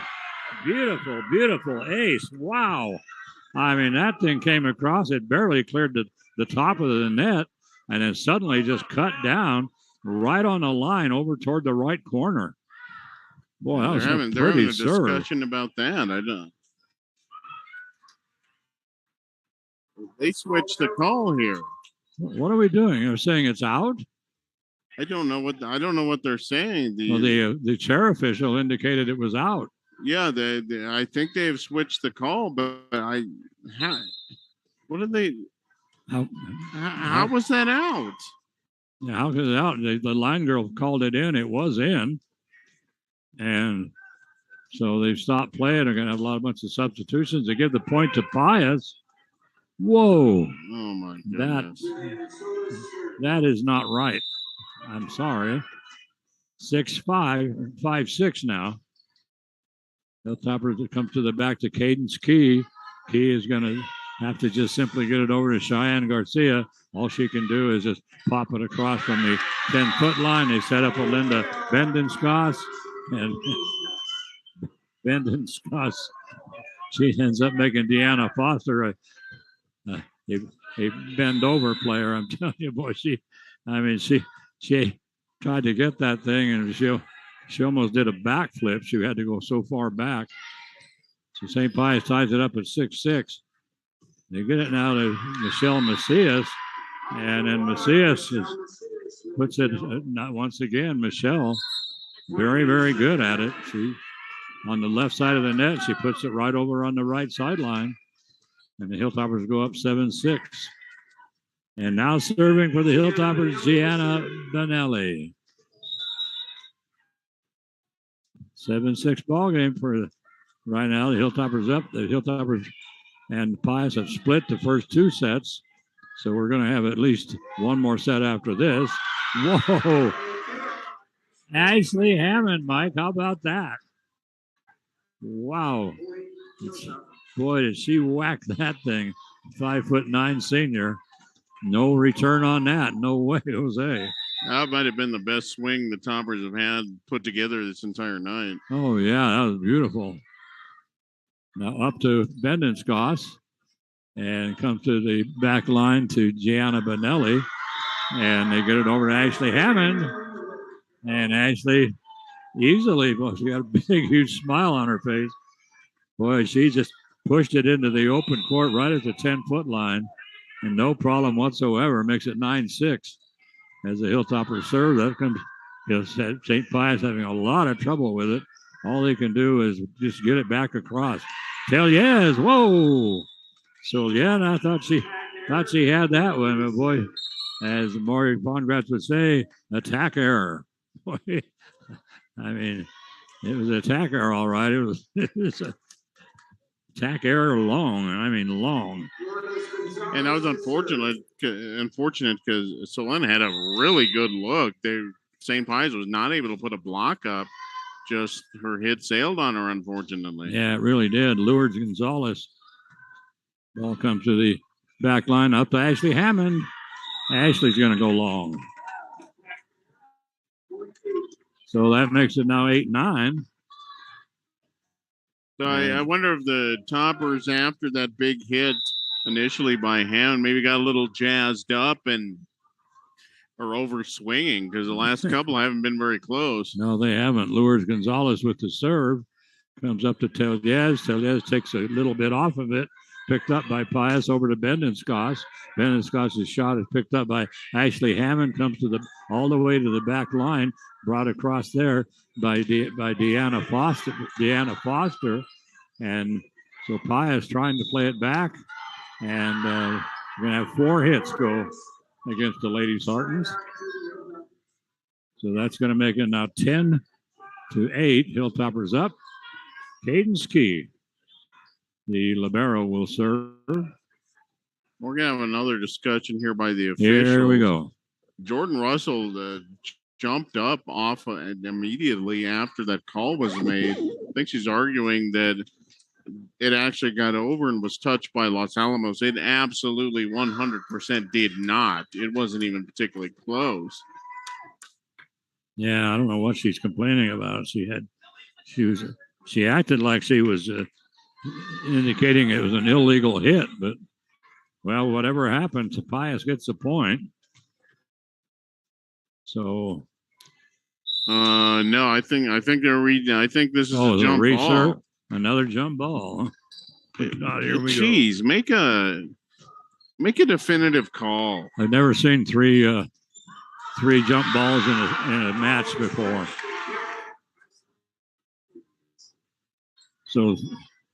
So Yen Tellez, she will head to the bench after she whacks a beauty right down the middle and makes it 10-8. Hilltoppers now with the substitutions. Caden Ski will serve. She is a 5'5" junior libero for Los Alamos. Comes up. Bendenscos, does she catch the line? Yes, she does. I don't know. I don't know that she did. That looked a little wide. And so right now, it's kind of interesting. Ashley Hammond wants a jump ball. Why not? You know, they're handing those out like candy today. Might as well give it a shot. Yeah, really. So it's 9-10 at this point. Serve comes across. Callie Goda, hard shot by Callie. Returned immediately by Pius over to Angelina Pasalaco. She tries to put a sneaky beaky, and instead of setting, she takes it across. And Pius all ready for it. 10-10 ball game. And that was Tyrone Stafford putting that one down. Nice hit there by Stafford. 10-10.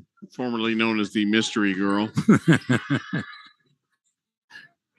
Oh, Angelina Pasalaco set up Callie Goda, and I don't know what Callie was doing. But Callie, she just took kind of a half swing at it, like she was trying to just dink it across, but it was back away from the net, so all she did was slap it, a little soft slap into the net. 11-10. Pius ahead right now. And serving, by the way, is Caitlin Romero for the Pius. She's already served up 2 points. She may be serving up 3. Nope. I thought they were going to have a nice set, but they don't. And here comes Callie Goda. Whoa. What a shot by Callie. And so they get up Bendenscos, and Alyssa Bendenscos takes it into the net. But boy, I tell you, Mike, when they set Callie, I mean, the way she went up, I thought, man, somebody's going to be tearing this thing out of their jersey. Boy, and so anyway, 11-11. Angelina Pasalaco is an ace. Nice ace serve by Angelina. So that makes it 12-11. So one set apiece. And right now, we're not seeing anybody dominating so far here in set 3, actually. So Pius having a lot of trouble. They finally do get it across by Gabriela Perea. Hilltoppers, same thing. Hannah Bergerman finally gets it across. So right now, neither team has been able to set up anything. Now they set up Ashley Hammond. Great dig out by Lourdes Gonzalez of Pius. Hilltoppers get it to Angelina Pasalaca. High set to Ashley Hammond by Cadence Key, but Ashley clear back to the 10-foot line. And now here comes Bendenscoss. Bendenscoss with a hard shot. Caligota! Wow! Caligota, boy, I tell you, she got a set from Angelina Pasalaca. And boy, did she put that thing down the right sideline. 13-11. Boy, credit Callie for a great shot. Angelina serving. And Pius, girls on the floor, they're really confused at this point. And so a little push across by Hannah Bergerman, that's picked up by Pius. Angelina is going to set up Ashley Hammond. Whoa. Perfect set from Ashley from Vasilakwa over to Ashley Hammond. Hammond on the left side of the net. And boy, I mean, she just saw that she could put it anywhere she wanted. And she found the open court toward the back line. 14-11. And Angelina will serve once again. Hilltoppers up by 3, long. Whoa. Can't stand prosperity, Mike. No, unfortunately. But a couple of big points there by Los Alamos. Up 2. But like you said, Gene, really neither team able to get any space between the other one so far. Just really been back and forth this entire set. This is a critical set, of course, with both teams tied at 1-all. So Ella Chavez will serve. Comes all the way to the back line, picked up by this time by Gianna Bonelli, who actually sits down as she bumps it back up. Hilltoppers are going to set up right now. They set up Gabriela Perea. Oh, I'm sorry, let me correct that. That's Nadia Abeta. And Abeta, no return on Abeta's hard shot. And makes it 13-14. Pius serving, and so back to serve. Still serving is Ella Chavez. She is a senior setter, as they have her on the roster. And comes to Hannah Bergerman. Hannah mishandled it, but Hilltopper is able to finally rally back and get it over. And then they do get it over, and they bring it up to Caligota right in the middle of the court. But that shot came across, and Hannah Bergerman tried to play it. And it's one of those ones where it's dropping, and they put their hands out. And instead of bumping up, it just goes straight off their hands, straight ahead. Hilltopper did a great job of recovering. And so serving for the Hilltoppers right now is Ashley Hammond. It's going to come up. Caligota dinks it. Easily played by St. Pius. And then another dink across by Ileana Gonzalez. Here comes Ashley Hammond from the 10-foot line. Blocked momentarily at the net. Having to play it from essentially out of bounds was Ileana Gonzalez. They get it across, and here comes this time is Ileana Gonzalez again. Hard shot, this time by Nadia Abeta. She whacked it, and then she went down, ended up sitting down. Now she's back up. Hilltoppers bring it across. Now they're going to set up, and there's a little dink by this time Theron Stafford, and the Hilltoppers play it. They get it to the back court, and they bring it up to the front. Try to get it up to Ashley Hammond, and Hammond can't get it over the net. Boy, nice rally though, Mike. Yeah, long rally, a couple of big plays.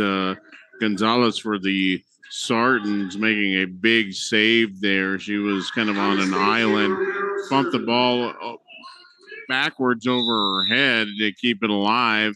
And unfortunately, nice swing there by Hammond. Just got a little bit over it and put it in the net. So the serve by Pius, Los Alamos brings it up nicely up to Caligota, right in the middle of the net. And she whacks a hard one, which is blocked out of bounds by Pius. So the Hilltoppers go up 17-14, up by 3 here in set 3. Callie takes a lot off of that serve, and that's going to be played by Bendenscott's. Bendenscott's shot comes all the way to the back to go to Michelle Macias. And Michelle takes a big swing, partially blocked at the net by Theron Stafford, but then it pops back into the back court, and nobody back there can pick it up. Makes it 18-14. Hilltoppers up by 4 here in set 3. Hilltoppers won the first one, lost the second one, and so we're discussing something again here at the official discussing something at the table, and whatever it is, I guess they're happy. Okay, here we go. Did they take a point off the board? Yes, they did. Oh my goodness, what is going on? They called a jump ball. Unbelievable. And this one by Michelle Macias. And they say the alignment sent long. Hilltoppers complaining about that one. Angelina Pasalacqua heads to the chair umpire, and now they're going to bring over the lines girl to talk about this. Hey, the lines girl said it was touched. She indicated that it was touched, and it was touched by the Sartans. That was the correct call. Yes, so it was. It is 18-14 again for the no less than the second time. It is 18-14. Toppers up by 4. So Caligota with the serve. Hard shot this time by Theron Stafford. Hilltoppers play it. Nadia Abeta gets the set. Great play. Oh, I thought we had a great dig out that time by Cheyenne Garcia, but then she ended up getting no support. Yeah, nice. Great pickup. And none of her teammates even moved a muscle to go after the ball. They just watched it fall right to the floor undisturbed. Yeah, not a bit. So it was like, good job, Cheyenne, but you're on your own. Well, here comes Amaya Perea. She is the libero. She'll serve at 15-18, I think, if we ever get around to it. Picked up by Cadence Key. They're going to set up Michelle Macias. Her shot is blocked at the net and out of bounds. And so they're going to say Maya Baca. They say, Maury says Maya Baca. I thought it was Nadia Beta, but one of those two girls anyway. 15-18. Maya Perea serving. Up now to Solien Teliez, and Solien, she decides to whack it against the wall. Here we go, Mike. It was 18-14 twice. Now it's 17. Now it's 17-18. And we've had 4 jump balls in this particular match tonight. Comes up to the front to Bendenscott, Alyssa, Cadence Key there for it. Los Alamos in a lot of confusion right now. They do manage to get it across. I don't know how in the world they did. The ball. They go ahead and they try to set up Maya. They set up Maya Baca. Baca's little push shot comes over across the 10-foot line, and they get it back to Hannah Bergerman. The set is a little back. She has to step back, and she whacks it into the net. And so right now, Mike, we're looking at 18-18 and set 3, and. So, Mike, so this Friday night, Capitol High School comes to town to take on the Hilltoppers. And the Hilltoppers went up to, they played Taos last week, and they played them in Cuesta because the Taos field is all fouled up or something. And then I heard Los Alamos lost. Mike heard they won. So initially, I heard that the Toppers had pulled off the upset victory in Cuesta. Then I heard that they didn't. And I can't find anything. And don't ask us what happened, what the score was, nothing. It's like that game wasn't even played. Yeah. It's like, you ever play that game Telephone when you were a kid? It was kind of like that. we really have no idea what happened. Yeah, absolutely. Except the purple dragon ate somebody. Apparently, that's all we know. Yes. And I've looked up the Taos News and a couple of times, and there's not one single word about that football game. But they did tell me who won the baseball game last March. So anyway. Well, we know that. Yeah. We do know that. So we got that straightened out. So they're served by Los Alamos. And that was Nadia Beta with a nice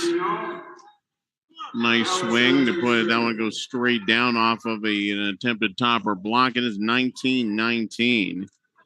So we have settled absolutely nothing so far after 2 3/4 sets. Bella Sanchez, a senior, will serve at 19-19 set 3. They'll come all the way up. Well, Hilltoppers bump it all the way across to Pius. Pius has an easy time of setting up Alyssa Bendenskoss, and Bendenskoss, she just went high in the air, and she could put it anywhere she wanted. Well, she had all the time she could have ran to the bathroom and come back, and she still would have been wide open. Yes, she would have. 20-19, Pius up. Whoa! And the return by Los Alamos. And a beautiful set that time for Maya Baca, the senior. Now we're going to have a timeout taken, and by Joe Palmer. And this is his second timeout. Well, they get 2, right? Yes. Yes. So Toppers have exhausted their timeouts. That's the 3rd block kill of this set by Maya Baca, and she was just right there. I mean, they couldn't have set her up any better if they wanted to. Yeah, she's really come on strong. She came in, she wasn't much of a factor in set 1 and for the first half of set 2, but boy, since then she's come on really strong. So the 21-19 right now, Pius up by 2 in set 3 as we're tied in sets 1 apiece. And Gene, I wanted to point out earlier that I want to give a shout out to the school officials here. They have effectively 100% killed any spirit and enthusiasm in the student section. Absolutely. They are sitting on their hands right now. They might as well be in the library. Yeah, most of them have left. It was fantastic. They had all those kids over there in tank tops, and they weren't being rowdy or causing any problem. Michelle Macias has her shot blocked at the net by who else? Maya Baca. Wow. So Maya Baca right there once again for the block kill. And yeah, they were over there in their tank tops having a good time and cheering. And after Hilltoppers won the set, they got on the floor and lined up in a long row and did row the boat. And I mean, it was fantastic. And the next thing we knew, we see some Los Alamos official, some woman, I don't know who, over there giving them a fit. So first thing they did was they changed all their shirts back to regular shirts. Now most of them have left. Yeah, we're down about half over there because we were at capacity in the student section. Now they're all there, and like I said, they might as well be studying for a test right now. Well, right now, anyway, bring it up to date. It's 23-19, and Pius now has just moved it up to set point. Wow. 24-19 on a little dink into the open court by good old Alyssa Bendenskoss, who's driven Los Alamos crazy.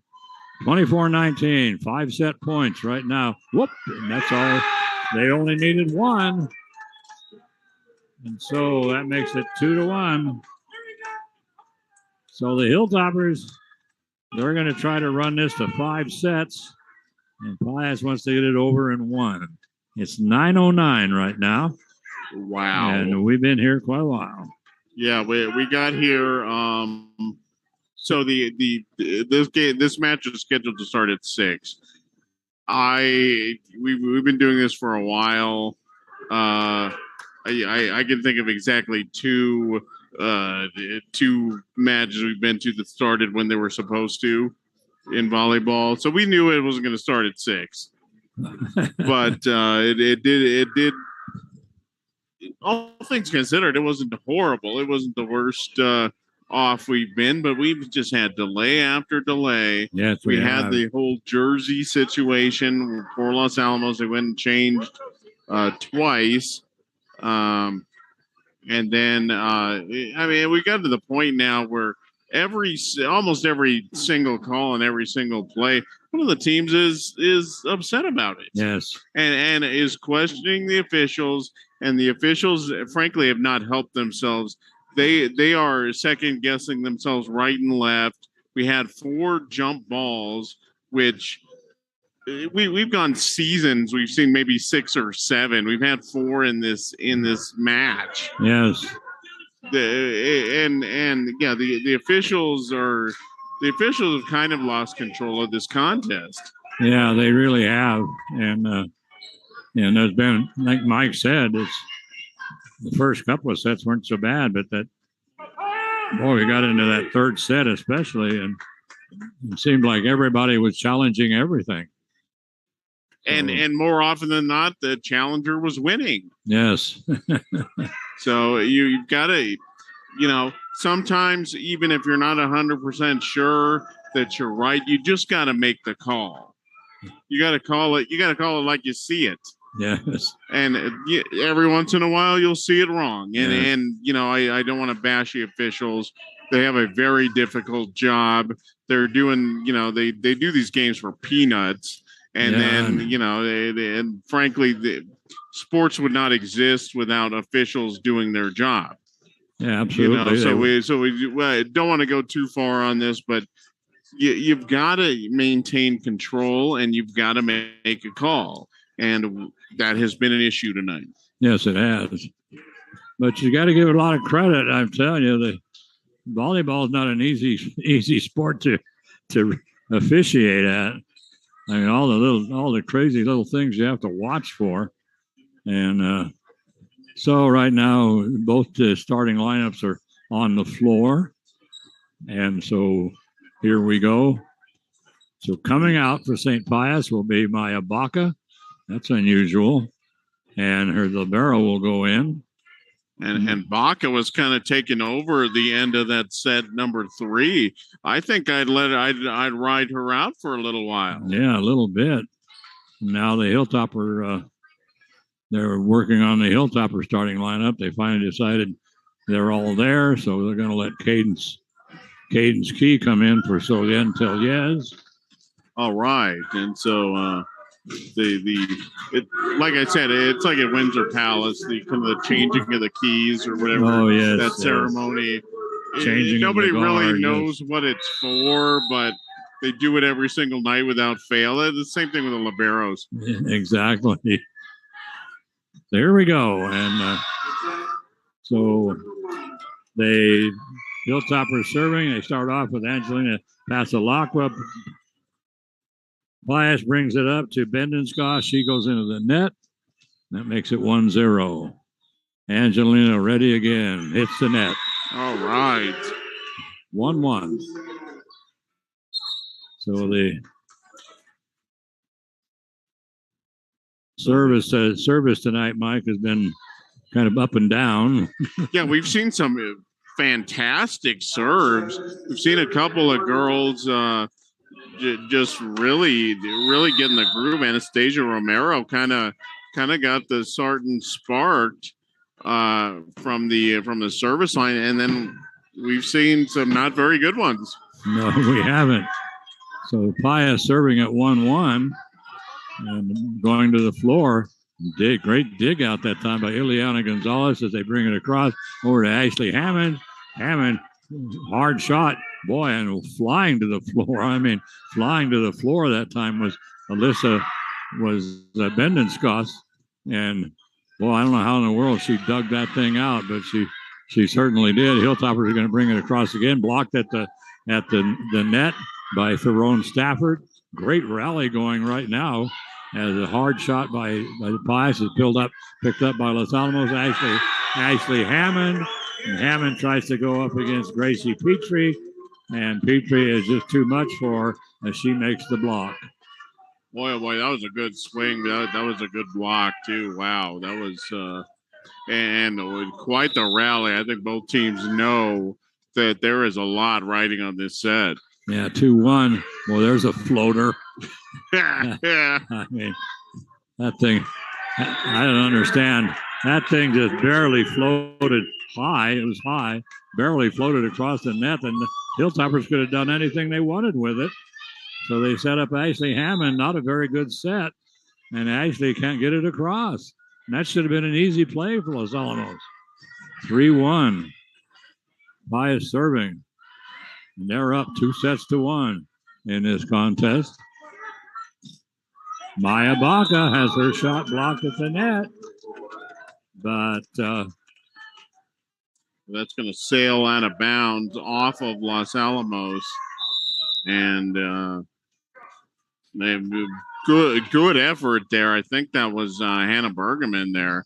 But just had a good enough angle there by Bendenskos to get it out of bounds. So the only child that's serving comes to Ashley Hammond.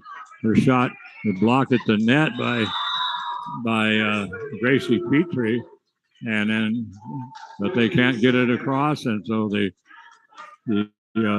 side out goes to Los Alamos and makes it now 2-4. And coming in will be Michelle Macias. She'll replace right now Gianna Benelli, and Ashley Hammond will go back. She'll serve at 2-4 down, and this is set number 4. Up to the front it comes, and boy, Gracie Petrie, and she whacks it. Los Alamos, somebody caught it at the 10-foot line, bumped it straight up, went back to Cadence Key. She was clear behind the back line, and then I'm not sure, she acted like she was confused, like she wasn't sure where the wall was or what, but she decided to play it safe. I don't blame her. I think she thought she was closer to the wall than she was, and yeah, I mean that's dangerous because she was kind of looking over her shoulder too. If you're not 100% sure where you are, I mean you could run headlong into that wall. Caligota, great play by Pius, but they can't get it across. Wow, and a great dig out that time by Bendenskos, and then she got it all the way up to the front to Tyrone Stafford. Stafford went down. Boy, great effort that time by Pius, but they ended up not being able to get it over the net. That makes it 3-5. But and suddenly, here comes Gracie Petrie. No, wait, I'm sorry to correct that. That was Tyrone Stafford. And she was almost flat-footed when she hit that, but she's crushed it. Boy, she really did. And the libero is serving. Hilltopper is Whoa! What a pickup. Cadence Key diving to the floor all the way to her right. Somehow got it, and the ball sailed over the net and fell straight down. Yeah, it was right into the open court. And so it was just one return by Los Alamos by Cadence Key. So now Los Alamos serving long. So that makes it now 7-4 in favor of Pius. And now checking in is Bella Sanchez, senior. She'll serve it to 7-4, set 4. Okay, St. Pius right now up 2-1. The end of the net. All right. Cannot stand prosperity. Neither team, like we said, the serving today has been all over the place. Yes, we've seen some fantastic serves, and then we've seen a lot of those too, right in the net. Not even a foot below the tape. Yes. Gianna Benelli. She'll serve at 5-7. And this one's going to come up to Bendenskos. She knocks it across. Comes to Ashley Hammond. Hammond toward the back line, picked up by Maya Perea, their libero, and then we get it to Angelina Pasalaco. A nice shot toward the back line, picked up. Bendenscott gets the set, comes up now to Ashley Hammond. Hammond, boy, great dig out by that time by their libero Mariah Pera, and then it wasn't able to make it back over the net. But she did get it up in the air. 6-7. Here comes the serve by Gianna Benelli. Trying to dink it across with a sneaky beaky. And the Hilltoppers able to get a hold of it. It comes right once again to Benelli. And now they're going to set up Bendenscott. Hard shot goes off of Gianna Benelli as she goes down. Now they're going to set up Bendenscott again. And this one, well, it's long, but was a touch at the net. And nobody is challenging it. So that's going to make it 7-7. Wow, what a pickup there by Benelli. And wow. She had to go she was nowhere near that when it was hit. I don't know how she got there, but she saves a big point. Boy, did she ever. Ashley Hammond. Well, is the Pius going to save this? About a foot wide. Oh, God. Behind her head. I think that was Romero. And, boy, what a shot. That was picked up somehow by Pius. And Romero trying to a desperation bump over her head backwards and is about a foot wide. Yeah, it just almost hit the antenna. And so yeah, I mean, I didn't see how Pius had any chance whatsoever. And then all of a sudden, she was way behind the line, had her back to it, bumped it up, and this just went right behind the antenna and then landed on the top of the net. And right now, Los Alamos is up 9-7 as Gianna Benelli serving. They've got in the back court, comes now to Solien Tellez. And Solien finds the wide open court. In the middle of that court, there wasn't anybody there. And so now we're going to have a timeout taken by Pius as the Hilltoppers lead 10-7 here in this contest. So we still, I still certainly would like to find out what happened to the football team at Cuesta. We got the word that it got rained out, but I guess I heard it got lightninged out, I guess. Yeah, so we're going to play Friday. There was lightning. The game was pushed. The rest of the game was played on Saturday. And that is literally all we know at this point. That is it. I've told you everything I know about that game. That's it. We can't find anything anywhere. So we are ready to go once again. 10-7, Los Alamos leading, and still serving will be Gianna Benelli, 5'6" junior. She's done a fantastic job back there. Well, I just jinxed her. Here we go. Nope, nice serve. No, good serve. Yeah, picked up, brought across. What's up with Ashley Hammond? All Hammond can do is fist it across, and double hit. Double hit where? Double hit. She fisted it. How do you get a double hit out of a fist? Now they're saying she carried it. You can't carry a fist. I don't understand. That was a good hit. Everything. What are they calling? I have no clue what they're calling here. I don't either. And that call came an hour and a half after the play. Yes, it did. 8-10. Serve, and a nice serve this time by Lourdes Gonzalez, and Lourdes puts it in, make it 9-10 here in set 4. Pius leading 2-1. It's a 10-9 ball game. The crowd is really thinned out, Mike. Quite a bit, yes. We were. Solien Tellez once again. Solien finds that little half shot. And into that open court again. So she comes off the floor smiling as she's going to be sent to the bench. And Cadence Key will come in, the libero. She's going to serve at 11-9. Nice serve. And this was, for a minute, I didn't think Pius was going to be able to play that one, but they do. Good job by Pius. Callie Goda takes a lot off of it. They dug out there by Gabriela Perea. Brought across by Bendenskoss. Now to Ashley Hammond. Hammond's shot partially blocked at the net. Comes back to this time it's going to come over to Ileana Gonzalez. And they're going to say it was long. 12-9. Was that not touched? I could have sworn that was touched. But, yeah. Well, I don't know. You know what? I have no idea. Doesn't matter. That last time the St. Pius girl admitted she touched it, and they still gave her the point. Yeah, so it makes no difference at all. No whatsoever. So the serve by Cadence Key, and that's easily brought back by Pius, and Los Alamos a little out of position, can't do anything with it. 10-12. Into the ball game comes Caitlin Romero. Haven't seen a whole lot of Caitlin in this ball game.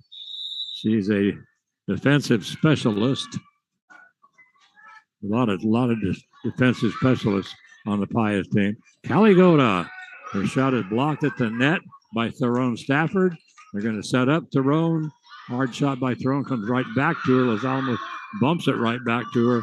And then Pius, I thought they had control, but then after the shot across by Los Alamos, the Pius and trying to set it, they ended up setting it backwards.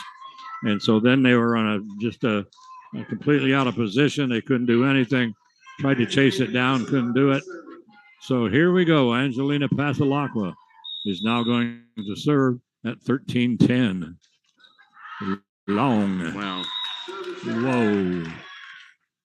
That's unusual. Angelina is one of our top servers, by the way. Yeah, but if you remember, she got banged up in the first set, and yeah, she did. I wonder if that's not affecting her serves, because like almost everybody else tonight, she's kind of been all over the place. That's unlike her. No, she is very, very consistent. Yeah, that's right. She's one of our better servers. I mean, she's a key support player. I mean, she's a great server, great setter, and so the serve by Pius and comes across Pius. Los Alamos gets it up to the front to Callie Goda, and Callie, she with a hard shot, and that's going to be partially blocked by Pius out of bounds. 14-11. The Hilltoppers right now it's a 3-point ball game, and Ashley Hammond will serve. Picked up by Gracie Petrie, back to Petrie. And she fires it across, now over to Michelle Macias. Macias, great dig out that time by Lourdes Gonzalez. And they're going to, somebody in the net. And I think it was Gracie Petrie. Yes, it was. Wow. And I don't know, either I'm missing stuff or the officials are seeing stuff that isn't happening. They've called about 5-6 people in the net. I've seen like 2. Yeah, I know, and you're the eagle eye too. So anyway, Anna Bergerman from the 10-foot line, and here comes the ball. That's up to Ileana Gonzalez. Now over to Michelle Macias. She bumps it across from the 10-foot line, and now to Petrie. Petrie just pushes it across. Right there is Hannah Bergerman for Los Alamos. They set up Michelle Macias. Macias comes across. Ileana Gonzalez once again. Cadence Key digs it out in the back line, digs it up to Michelle Macias. She can only do all she can do is bump it backwards, and then Callie Goda right there in the middle of the net, and very, very hard shot by Lourdes Gonzalez. And boy, Callie, she just went up in the air. Beautiful block kill. Wow. 16-11 in set 4. And Ashley Hammond serving for Los Alamos. Gracie Petrie That would have been long. Hilltoppers play it. Michelle Macias has to bump it from out of bounds. But she does get it over Hannah Bergerman. And so Hilltoppers ended up completely out of position. So they get it over to their own Stafford. And Michelle Macias, who normally plays over on that left side of the net, she had to run over into the middle after when she had to play that one ball. That left that entire side of the net wide open. So Theron Stafford, that was easy for Theron. 12-16 right now. And serving is Anastasia Romero. Michelle Macias tries to kill it. Kills it right into the net. And the set was a little behind her. She had to take a step back. And that's never any good. No, that just gets you completely off of your rhythm, and not easy. Best case scenario, you're just gonna tap that over. So 13-16, Pius serving, and a little push shot across this time by Gianna Bonelli, and we have a Pius fan in front of us who I think he's with the school, but he was complaining about that call. I don't know what in the world he's complaining about. Caligota with the serve comes up to the front, and there's a hard shot just long, and now and once again we're having a challenge. Gracie Petrie says that was in, but I'm sorry, Gracie, it was not. Even I saw that. 18-13, Caligota serving. Gonna come up. Alyssa Benden-Scotts over now to the Hilltoppers, and this one was going long off of Gianna Bonelli, but once again diving for it and sticking the fist out, and that was Caitlin Romero. So that makes it 13-19. 19-13, Hilltoppers up right now by 6. And Caligota will serve. We'll go to bring a quick dink across by the setter. That time, Hilltoppers get it up to hand to Sanchez, and she does her little thing about just dink it across. Pius is ready for it, but not able to get it across the net. They bang it into the net. 2013, 7-point lead for Los Alamos right here in set 4. And so Benden-Scotts, wow. Caligota got that one, but she had to back up, and then she sits down as Benden-Scotts fires another one down the left sideline to Angelina Pasalacqua, and Pasalacqua goes off of her fist out of bounds. That makes it 14-20. And so now coming into the ball game, and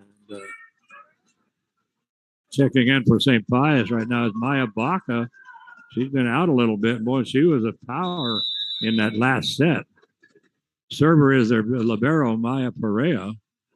And, I thought she was going to serve an ace, but Hilltoppers do recover. Maya Baca. So we couldn't figure out why Maya hasn't been in the ball game more, but boy, Maya there was no question about that one. No, great swing, and I was just wondering where she was. She was playing. She was playing excellent ball right at the end of that last set, and then we hadn't seen her. No, we haven't at all. But in any event, the Toppers, I believe, we took a timeout here. 20-15. They were up by 7 about a minute ago. The Sardins trying to stay alive here. The Toppers need this set to force set number 5. The Sardins up 2-1. If they make the comeback, this contest will be over.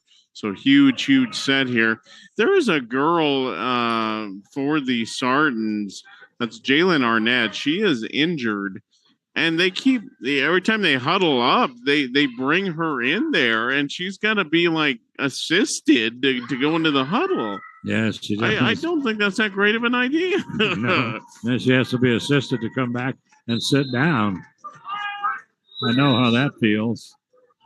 So anyway, Maya Perea serving up to Solien Teliez. Little soft shot halfway into the backcourt. And Bendon Scots with a hard one comes up now to Deanna Bonelli. Bonelli is able to just simply push it across. They set up Maya Baca. Baca with, she put a zinger, but now comes to Bendon Scots. Bendon Scots' shot is blocked at the net. She tried to dink it. This time she's going to whack it. Going to be picked up. The great save that time by Gianna Bonelli. They get it up to Hannah Bergerman. Bergerman brings it across. And so Angelina Pastelacqua right there. High bump for Los Alamos.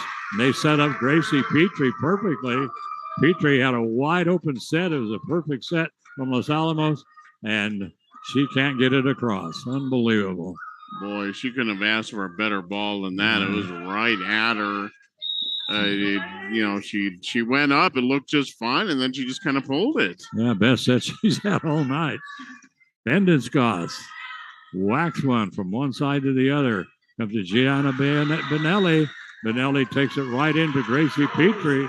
Petrie is trying to block it. Goes off of her out of bounds. Hilltoppers are now up by 7, 22-15 here in set 4. And much is their largest lead in this set, so Toppers with a shot to close this one out and force that set number 5. Hannah Bergerman is serving. Alyssa Bendon Scots.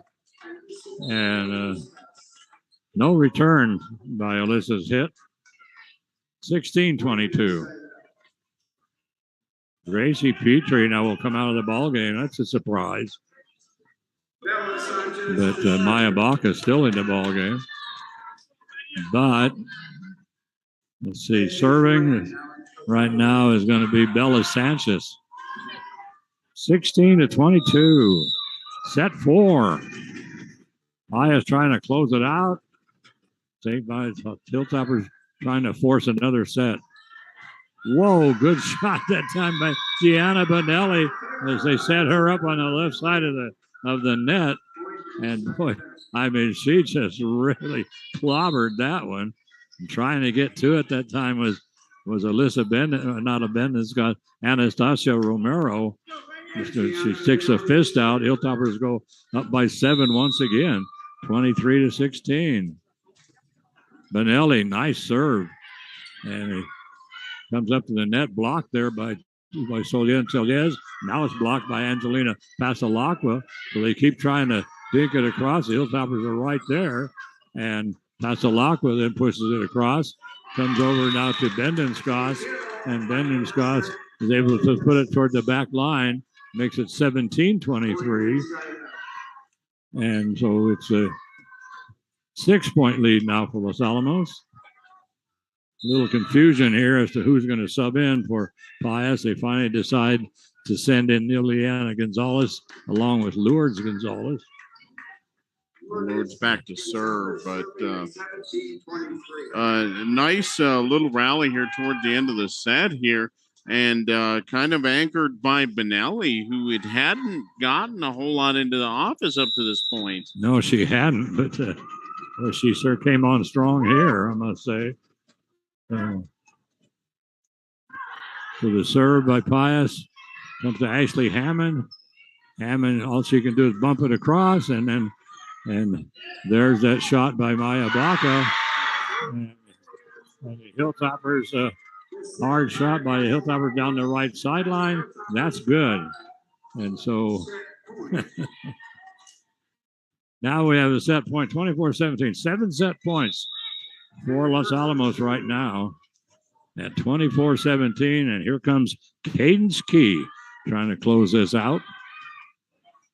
It'll come up to Ileana Gonzalez.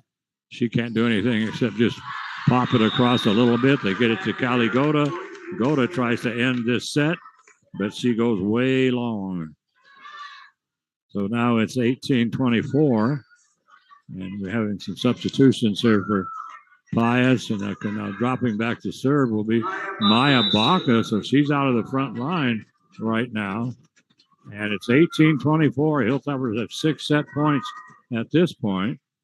Nice serve. Going to come up well. Hilltoppers having a heck of a time with it. All they can do is bump it from the back court, so that's going to set up. A beautiful setup that time where Ileana Gonzalez comes out as Gianna Benelli.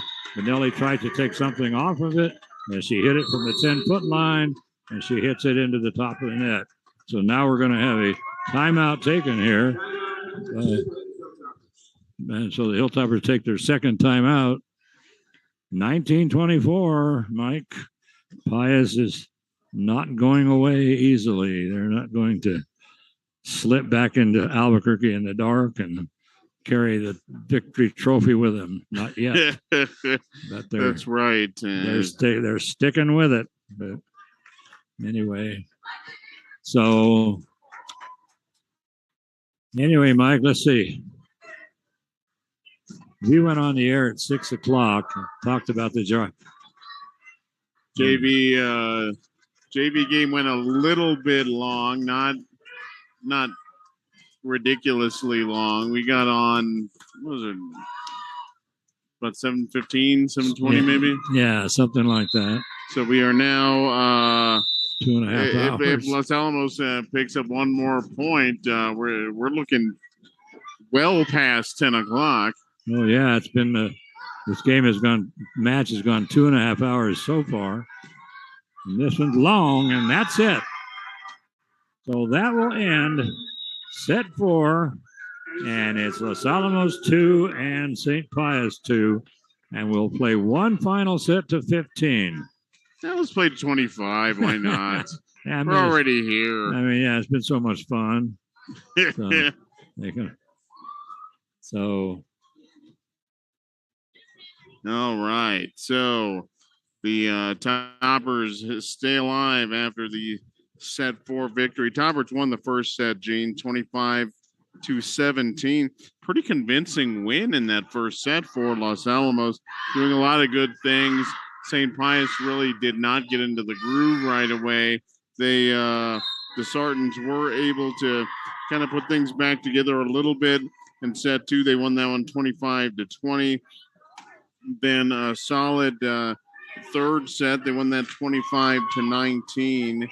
And but Los Alamos gets the 25-19 victory in set number 4 to stay alive and force a 5th set. And as we've been saying all night, this is a pretty important early season match for both teams. The Sartans have not been able to break into the win column yet. Granted, they had 2 very, very difficult matches. Toppers 1-1, but would really, really behoove them to get this match over. The Sartans have something of a tiebreaker and you know, maybe get a little bit momentum heading into kind of the teeth of their non-district schedule. So what was the final score in set 4? That was 25-19. Okay. That doesn't sound right now that I just said that. You know, it was 25-19. Good. Yeah. Okay. So you know, it was so long ago, Gene. It was.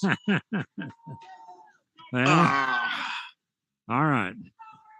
Well, here we go to set 5.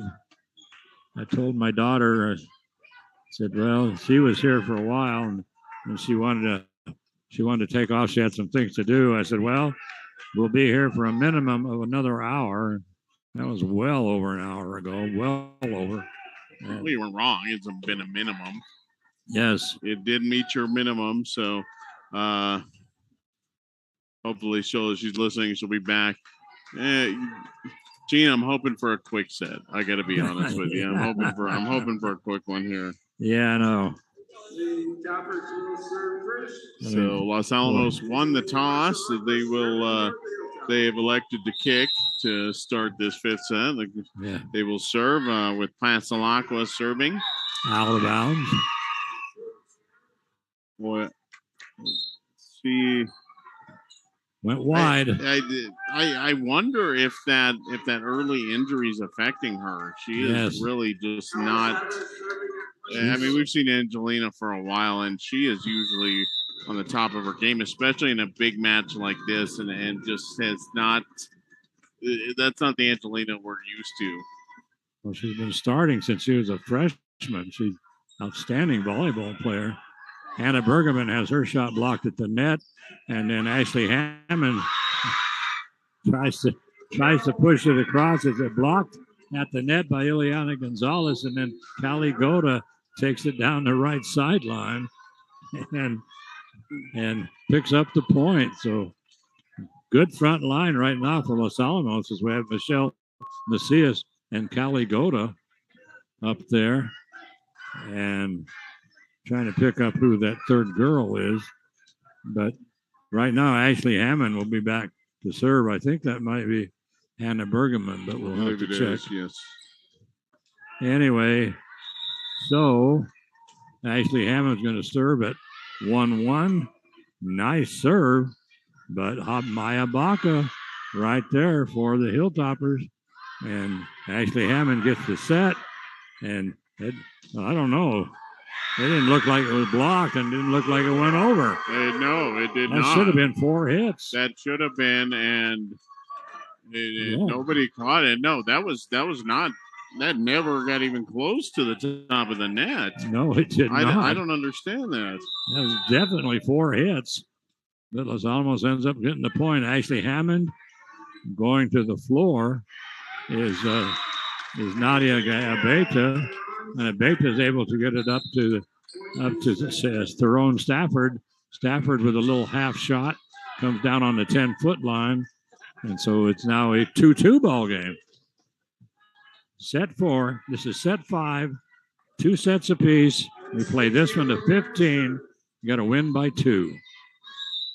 And serving, Anastasia Romero. Nice.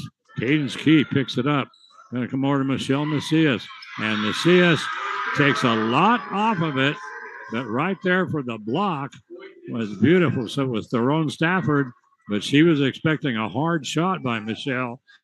So that's the kind of block she was getting ready to make. So all it did was just hit her hands and then went straight down. 3-2. Hilltoppers up. So Hannah Bergerman picks up the dink by St. Pius, and they pop it over now to Michelle Macias. And now Michelle with that little soft shot right onto the 10-foot line. 4-2. Callie Goda. She'll serve up by 2. Set 5. Up comes up to Benden Scoss.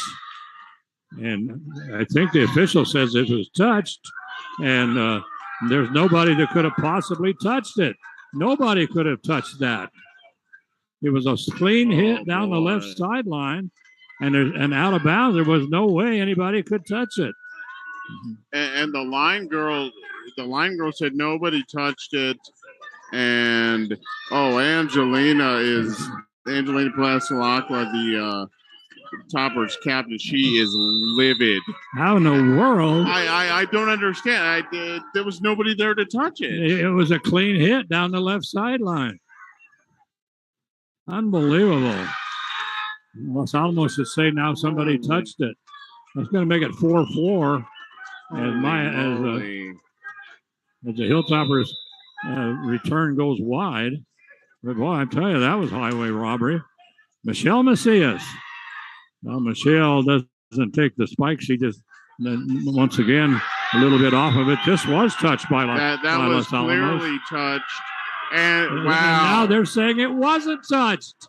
Holy moly. And it was touched by Los Alamos. That was, oh my goodness. That was a hard shot touched by Los Alamos front line without any question.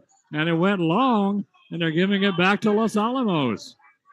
And now, now Jordan Russell is sending her captain over to talk things over. And holy moly. And the call against Los Alamos Okay, now they are changing the call. That is the correct call. And the Lines clearly girl touched it. The lines girl is saying it was touched. The lines girl, who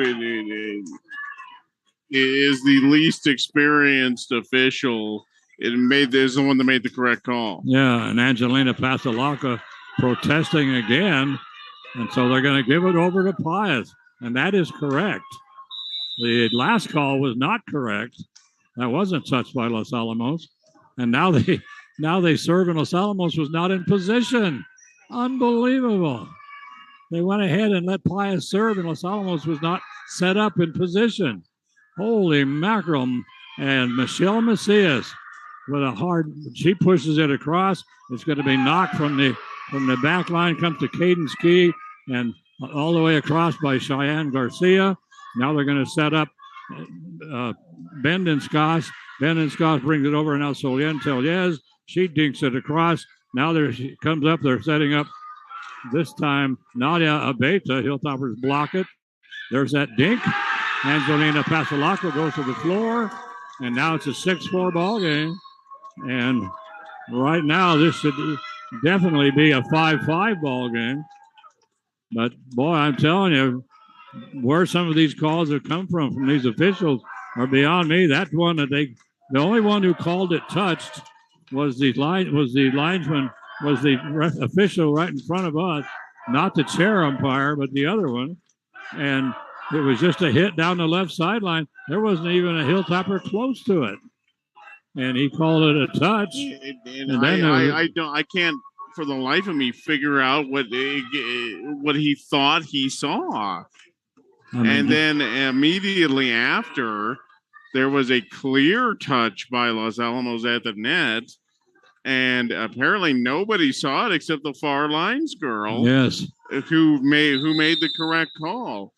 And oh my goodness! And this has turned into an absolute fiasco. This match is an absolute fiasco. Yeah, and apparently, and it's interesting too because the official who called it the touch against Los Alamos missed the touch right in front of him. It was right in front of him. The touch by the block by the Hilltopper front line. So it's 6-4 as Pius is serving. Comes to Michelle Macias. All she can do is bump it from the 10-foot line. There's a push across by Maya Baca. And now a lot of confusion by Los Alamos as they let Cheyenne Garcia bring it across. Bendenscos with the hit. And Hilltopper's able to somehow recover and get it to Michelle Macias. There's the dink. And that one by Nadia Beta. And suddenly it's 7-4. Well, Mike, that call that the official made where he reversed it has really affected Los Alamos play. So, and now Maya Perea, their libero, serving at 7-4 here in set 5. And this one, an ace. And Los Alamos just lets it go. And that was clearly in. I mean, that wasn't even close to the line. We're going to go have another discussion. And here we go. What are we doing? Clear ace.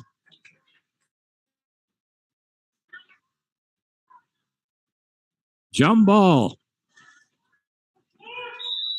What? Going to be a jump ball for some reason.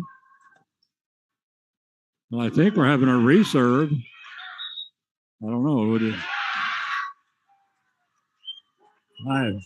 Oh my goodness! I have no idea what's happening. I don't even know where we're at. 9-4, the score says. So the toppers were just called for a back row attack. But what is going on? None of these calls make any sense. And there's another ace. And Los Alamos is just they are completely out of it right now. There's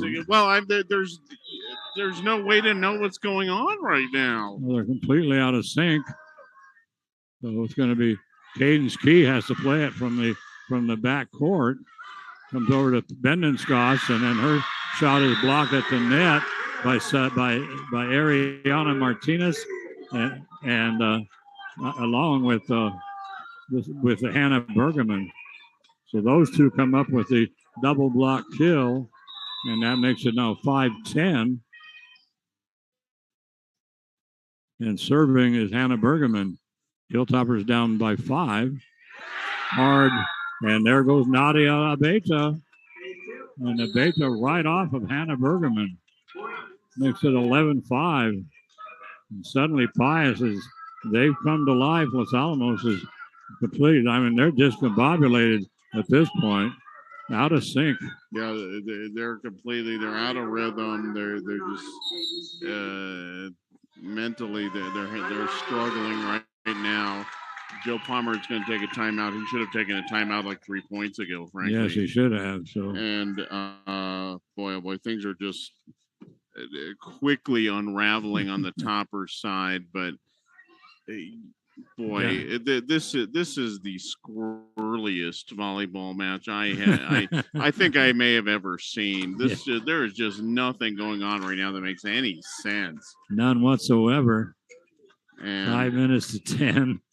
And but I mean, some of I don't understand some of these calls. You know, it's like they make the call and then somebody runs over, challenges it, and then they make the change, and some of them are. I mean, some of the calls have been so egregious, it's ridiculous, and then some of the ones they've missed have been pretty egregious. So it's I mean, they're just. Long night for the officials, I guess. Yeah, and it's unfortunate, and like you said, Gene, this is a complicated game to officiate. Yes, it is. Don't get anybody, don't get us wrong here. And you know, you're gonna miss a call. I don't care how good you are, you're gonna miss a call. But just for you miss a couple of calls, fine. But the second as the serve goes in the net by Pius. The second somebody even sort of questions what's going on, they've got a pretty good chance of getting the call reversed. Yeah, protest everything. So Gianna Benelli will serve now at 6-11. So the Hilltoppers hoping to rally back here after the timeout. Comes to Bendenskos, her blocked partially by Angelina Pasolacqua. Long shot to the back line. Anastasia Romero picks it up. Bendenskos whacks one. Cadence Key right there for Los Alamos. And then it is brought across by Gianna Benelli. Up to Bendenskos again. And this one is, well, the line girl doesn't know whether it's in or out. She didn't see it. She couldn't tell. The lines girl says, I don't know.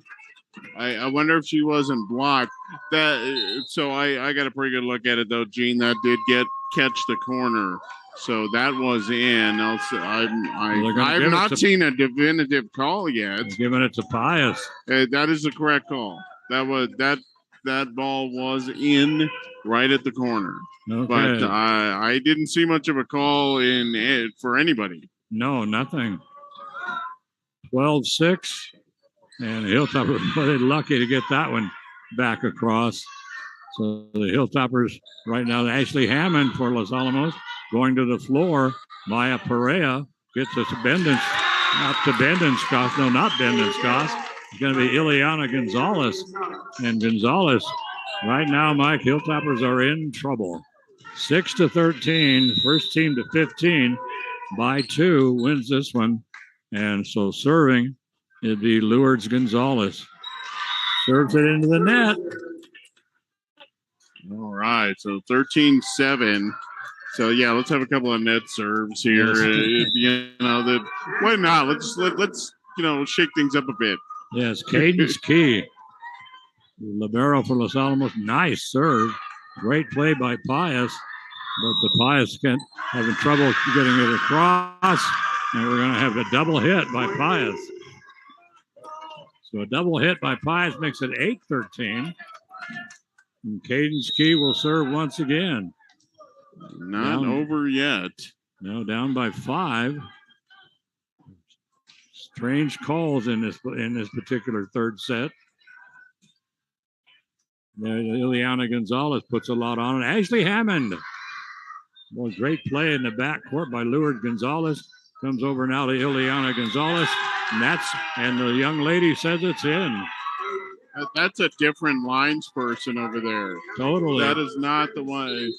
Did the other one get to hit her curfew or something? Did she have to leave? But she just got replaced about. But right now we got the 6 set points for Pius, 6 match points. Let me correct that. Caligota, hard shot up there, and into the net goes Ileana Gonzalez. Makes it 9-14. And now serving for Los Alamos will be Angelina Pasalacqua. And Angelina, I don't know, she's been in and out off that service line. Let's see. This one is long. Yep. That was long. That was it, unfortunately. So Pius wins this one 15-9. 3 sets to 2 over Los Alamos. What a wild contest we just witnessed. Boy, you name it, we saw it tonight. Boy, everything you could possibly see. So Pius wins it in 5. Hilltoppers won the first one 25-17. And then they lost the second one 25-20. Lost the third one 25-19. And then won the fourth set 19-15, and then wrapping it up with just your garden variety 5th set. Gene could not have been more basic. Boy, oh boy, I have never seen a contest like this. Never seen a contest that officiated like this. Having to get 30 or 40 uniform changes. What was going on tonight? Just everything. I've been doing this for a long time. I've seen a lot of things. I saw 3 or 4 things in this match that I have never seen before.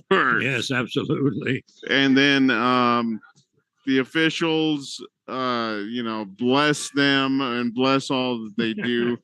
But they completely 1,000,000% lost control of this contest. Yeah, they really did. And that is unfortunate to see, especially when you're talking about 2 teams, 2 rivals, two teams that really need this contest to kind of get their season rolling.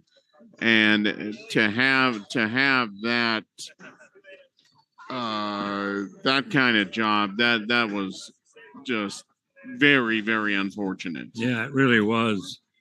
So the Hilltoppers lose it 3-2 to St. Pius, and so St. Pius picks up their first victory. So they are now 1-2, and the Hilltoppers also are 1-2 at this point in time. But boy, hard fought battle, and it was anybody's ball game, but it turned out to be St. Pius's ball game tonight.